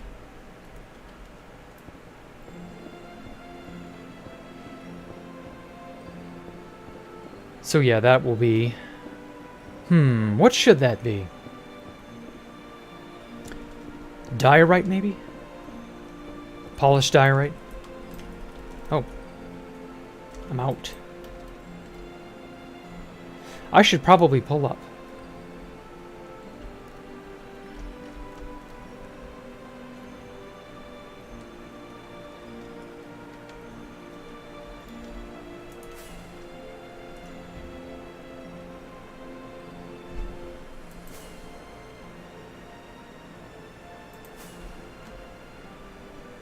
Okay.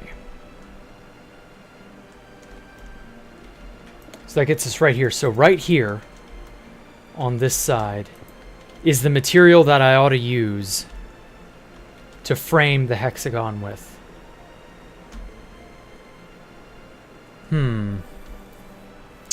But what should that be?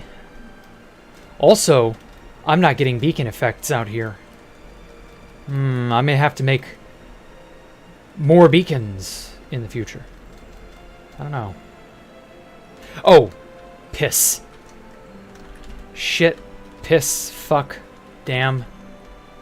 Yeah, this is, well, I can just break this because, like, I've used it to measure. I don't need to worry about it now. It's served its purpose in measuring. So it doesn't, nobody gotta worry. Because iron golems were gonna, like, fall onto that.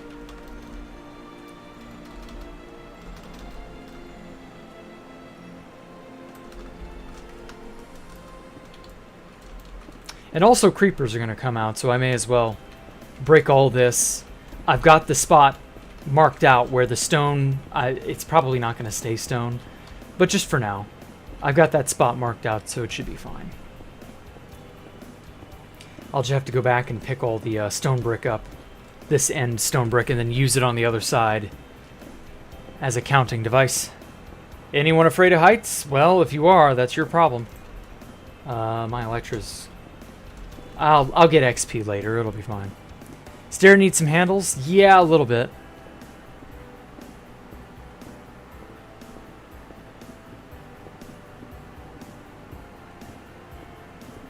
Is this a citadel of hardcore autism? It might just be, Wexy. It might just be. Okay, so right here is where it's going to start sloping off that way, and then sloping off that way, and then it'll become the sides of the hexagon.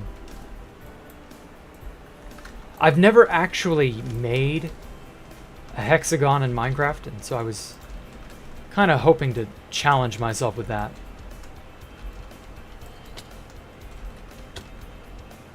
Or something like that.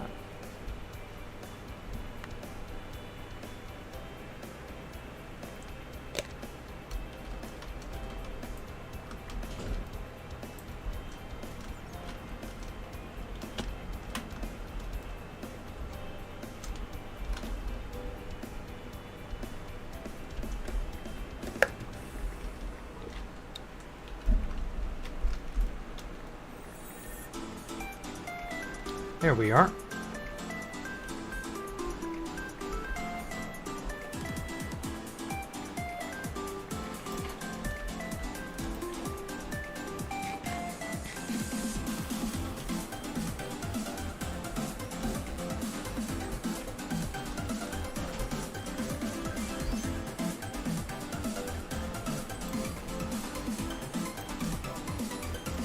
So I need 61 more pieces that I've dropped.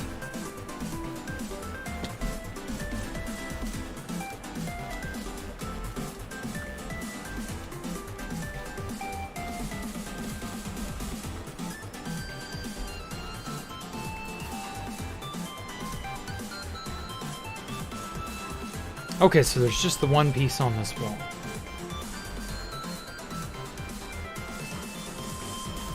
Oh hell, where is it? Where is it?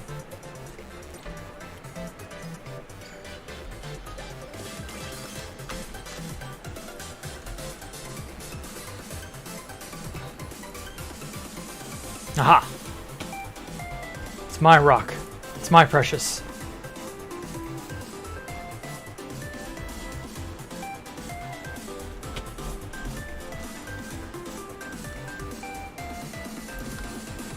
Oh man, that's that arrow the skeleton just shot at me. I very nearly got skewered.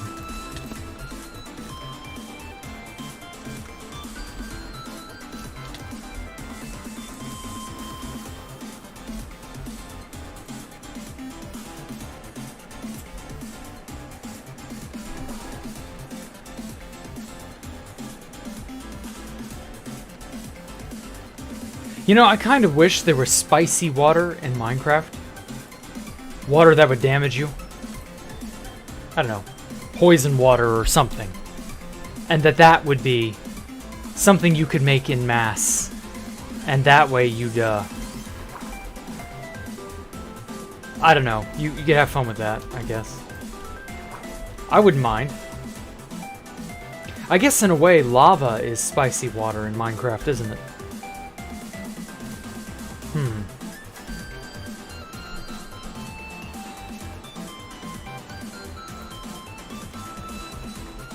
Lava is just spicy water, isn't it? Thicker, spicier water. Like that curry that my mother makes from time to time that I'll never touch with a 10-inch pole. Because I'm not suicidal. No, I'm kidding. It's not that bad. It's actually pretty good.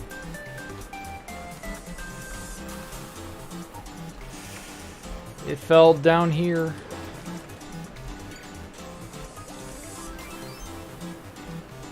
Oh.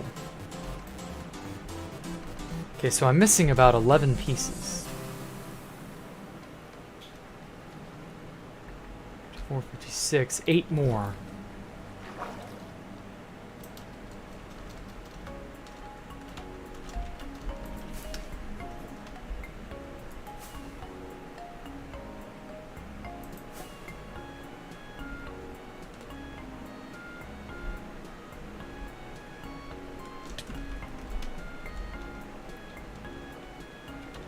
I gotta remember to sidestep and curve around properly. Oh, that's 5. I'm still missing 3 pieces. Where might they have gone? Fuck it, it doesn't matter. Okay, and then this bottom is 106.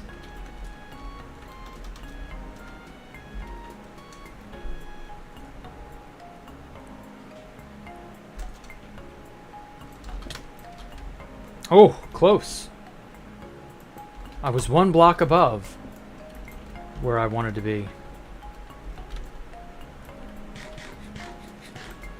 Okay, so the center is 1, 2, 3, 4, 5, 6, 7, 8, 9, 10, 11, 12, 13, 14, 15, 16, 17, 18, 19, 20, 21, 22, 3, 4, 5, 6, 7, 28, 29, 30, 31, 32, 33, 34, 35, 6, 37, 38, 39, 40, 41, 42, 43, 44, 45, 46, 47, 48, 49, 50, 51, 52, 53, 54, 55, 56, 57, 58, 59, 60, 61, 62, 63, 64, 65, 66, 67, 68, 69, 70, 71, 72, 73, 74, 75, 76, 77, 78, 79, 80, 81, 82, 83, 84, 85, 86, 87, 88, 89, 90, 91, 92, 93, 94, 95, 96, 97, 98, 99, 100, 101, 102, 103, 104, 105, 106. And there we have it. Probably. I don't know that I feel like counting all this up again just to make sure it's right, but I think it's fine.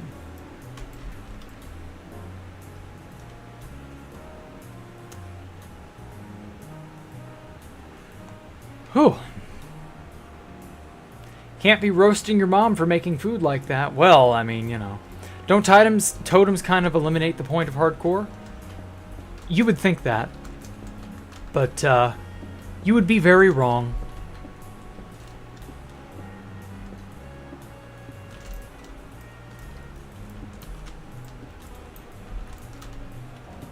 Totems are how do I put this? Totems are oftentimes for stupid moments, you know, accidents that were kind of avoidable, like smacking into the ground too hard while flying. That's the thing that totems are good at. What totems are not good at, unless you have just superhuman reflexes and a ton of them, would be things like, you know, fighting a good fight against a horde of, I don't know, Vindicators and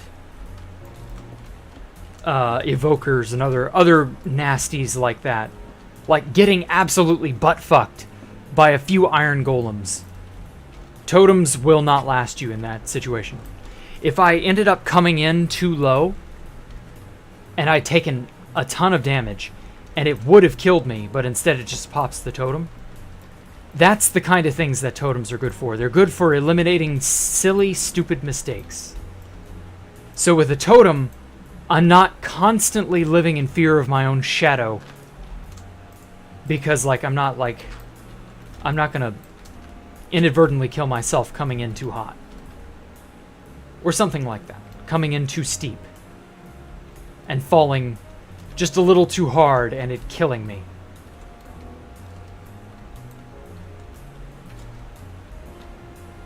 But if I was in a fight with an Iron Golem, it may not matter. It may just not matter. And by a fight with an Iron Golem, I mean like on the ground. No height advantage, none of that. Why am I even counting? Just do the have exact amount in your inventory? Because it was fun. I wanted to count, okay?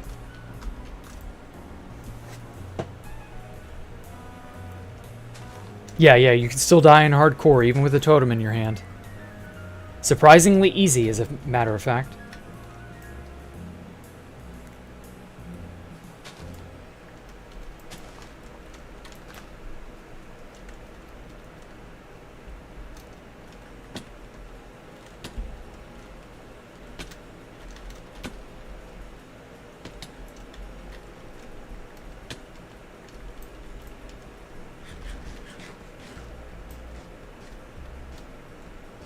A totem will also probably soak up one errant creeper. So let's say the fucker dive bombs you while you're wearing your elytra and you're not capable of, especially as close as he is, you're not capable of surviving that. Well, that's kind of what the totem is for. It's for silly things like that. It's just a quality of life thing. In that it preserves your life against accidental stupidity. But in a situation where you were very clearly outmatched, like if a piglin brute were to walk around the corner and two-shot me, well, that third hit is still going to kill me. Like, without the totem, the brute two-shots me. With the totem, the brute three-shots me. And the brute is going to hit very fast, very quickly. You're not going to have time to get that totem, that replacement totem, in your hand. That's just not going to happen. It's a nice idea on paper, because we're all so used to auto totem doing that very thing for you. But in practice, no. No, it doesn't work that way in practice. Your human, weak, slow reflexes will not save you from a horde of piglin brutes or iron golems or anything like that. The wither blowing up on you when the wither initially spawns in, that will also pop a totem. Believe me, I found that one out the hard way. It's just one of those things. Better get used to it. I was shocked when the wither popped my totem. Because I was standing, like, right in front of it. And yeah, it'll do that.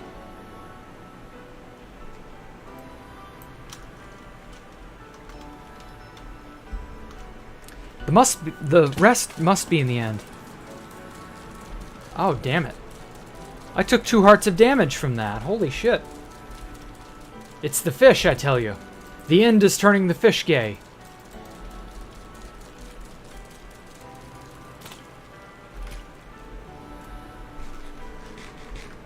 Piglin Brutes are too brute. Yeah, they are. Hack client and single player. Yeah, I know. It would be a bit much. It's 4:57 a.m. for you, Wexy? Jesus Christ. Just run Auto Totem. I mean, you could, but I feel like that's a little bit on the cowardly side. Not to mention, like I said, you don't really need to do that. You can just not take foolish risks. But hey, you know, whatever. You do you. You play your hardcore world your way, I'll do mine my way.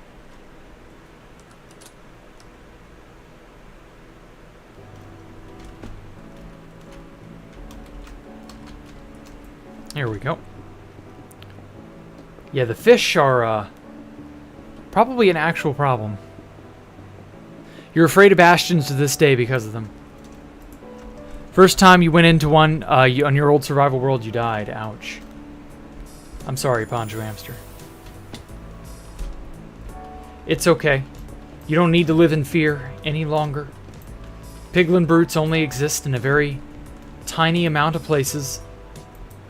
They're not even all that bad if you know how to deal with them. Whoops. The key is to usually trap them in boats. Using the elusive boat trick. You were joking, by the way, with a lot of... Oh, okay. Oh, yeah, the Wither Rose Farm moment. That was something, wasn't it? Yeah, that was scary. Not gonna lie. You have an army of hundreds of husks coming to knock on my door. Yeah, well, good luck getting your husks across this giant chasm. And also off of that multiplayer server. Think some were floating in the water. Maybe. I don't really care. It's not that big of a deal anymore. Or you could just die of entity cramming when I go into the end. Maybe. I don't think it can deal enough damage fast enough, because the entities are only in one spot for a short time, simply because that's... Like, when you go into the end, that's where all entities are. The chunks are unloaded, so they all end up in one small spot. But the moment you go into the end and load the chunks, you'll take that cramming damage, and then a few ticks later, everything spreads out because they can't all be in the same place. Ooh, that iron golem spawned in there. He's trapped. Fuck. Why do they keep spawning inside the walls? I thought I was preventing that.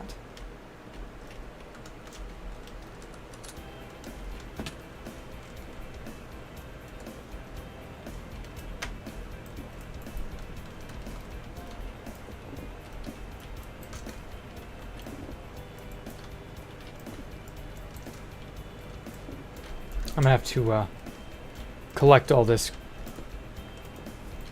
here in a moment.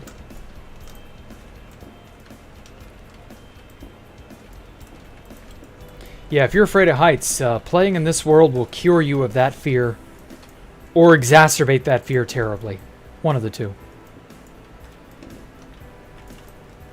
And well, I mean, if you're afraid, that's your fear, not mine.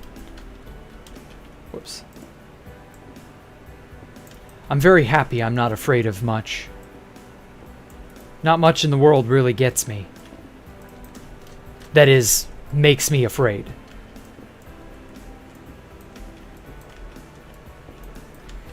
Takes a lot to make me afeared.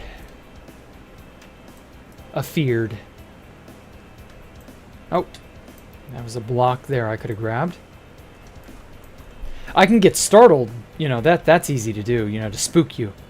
That's one thing, but like genuine fear, I don't really have that all that often.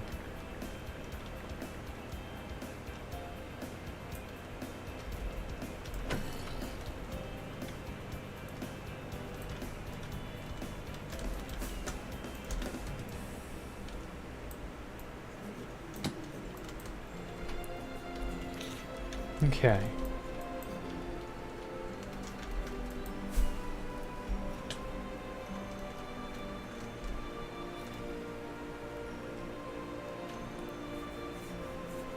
Well, I didn't get all this one side done.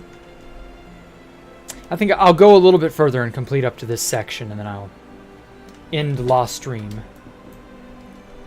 La Strem.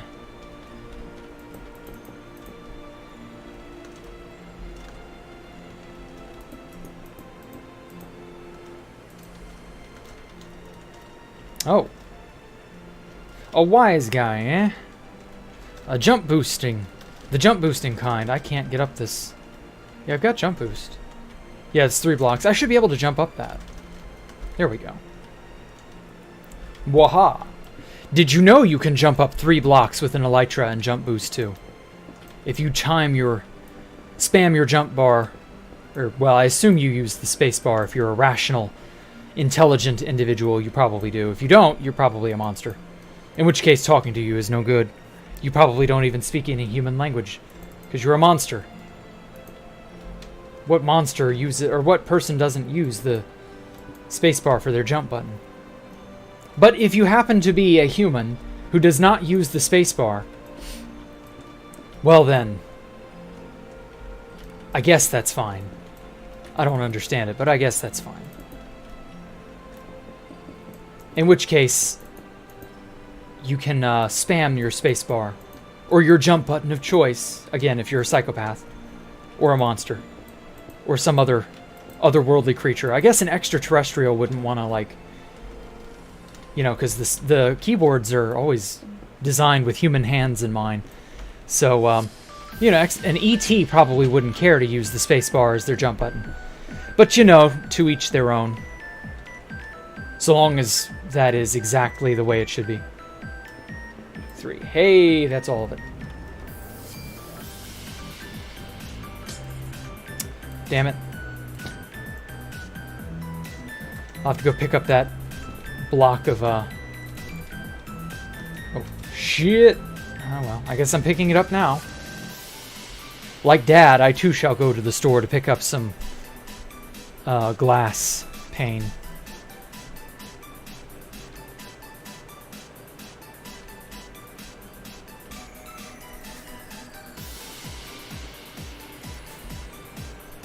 Okay.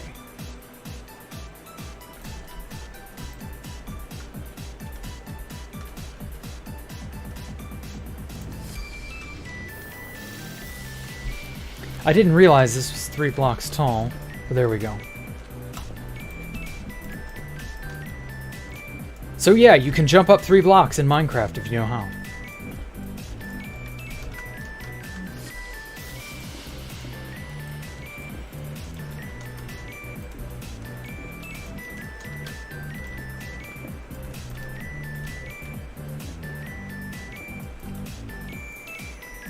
All right. Once I pick all this up, we'll take a good step back and examine what all I've done.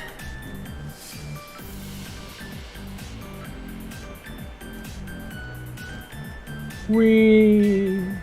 Oh, okay, yeah, I should probably repair my elytra. I've had to keep an eye on it for a little while, and it's kind of getting, you know, it's not that bad, but it might get a little concerning. Anyway, but enough of that. Oh, damn.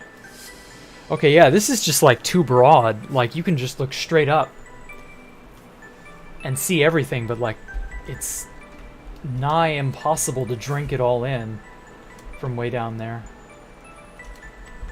Oh, perfect.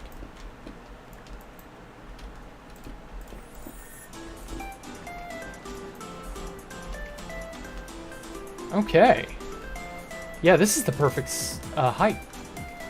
Get out of the way, you're blocking my view.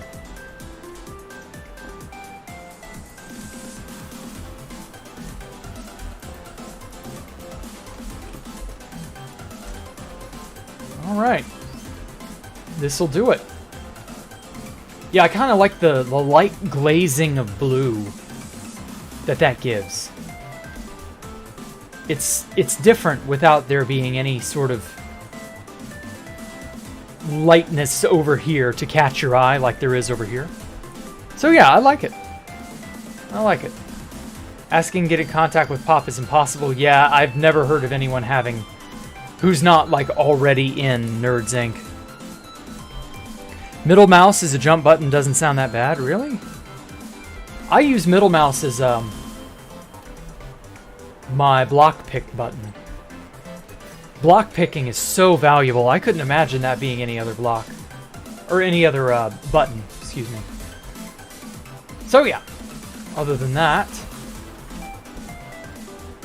this is what we gotten done today. I think it's paid off, you know? This place is getting really dynamic now, I feel. It's got something... I can feel it, you know? Its potential is really beginning to blossom. Slowly, little by little, I think we're getting there. I'm still not quite sure where I'm going with all of this. Like, the hexagon design came out of nowhere, like literally Saturday. That was just an idea that I just had. This was not like... I was going to make the entire thing a triangle all the way up to the build height. But now slapping that giant hexagon shape onto it and building up from there, that could be interesting. I don't know. It'll definitely cover up all the stuff you see on the outside there. So yeah, that's going to be interesting. Is it just you or is my skin different compared to 2B's? Yes, it is. I designed myself a new skin a long time ago. And it's not the 2B2T skin that everybody's known me for. Just because that's like a copyrighted character, basically, and I can't use that as my avatar. Well, let's just say, let's not speak too heavily about that, because that's another thing. Another thing for another day. So yeah, I'm liking it. Let's look at this bastard from up above. Oh yeah. I'm liking that. The hexagon floor pattern will eventually be. It will eventually be. Yes, it will be. To be or not to T? Not that is the question. That may be a question, I'm not sure. Ooh, actually. Or wait, no. It's going to go from there and it's going to go diagonal. So it actually will probably miss all of this greenery. Never mind. Boy, I'm glad I blew up some of this mountain, because that would definitely have interfered. And then I think I'm getting close to where I can just blow up the edges here, and then lava cast the edges. Because, like, I'm probably not going to do a whole lot more detailing down here. So I don't know, we'll see. But yeah. Skin looks like a creep in an alleyway. Oh, okay. Old man in a bikini. Sure. So yeah. I'd like to think we'll have a lot of good stuff left to do. This place is by no means done. So at any rate, thank you all for coming out and watching. Thank you for giving me just a little bit of your time. And y'all stay safe. I will see you tomorrow for more Building with Jack tomorrow. And today, hardcore. And then Thursday is hardcore. And Friday is Final Fantasy IV. Yay. But at any rate, I will catch you all later. Bye.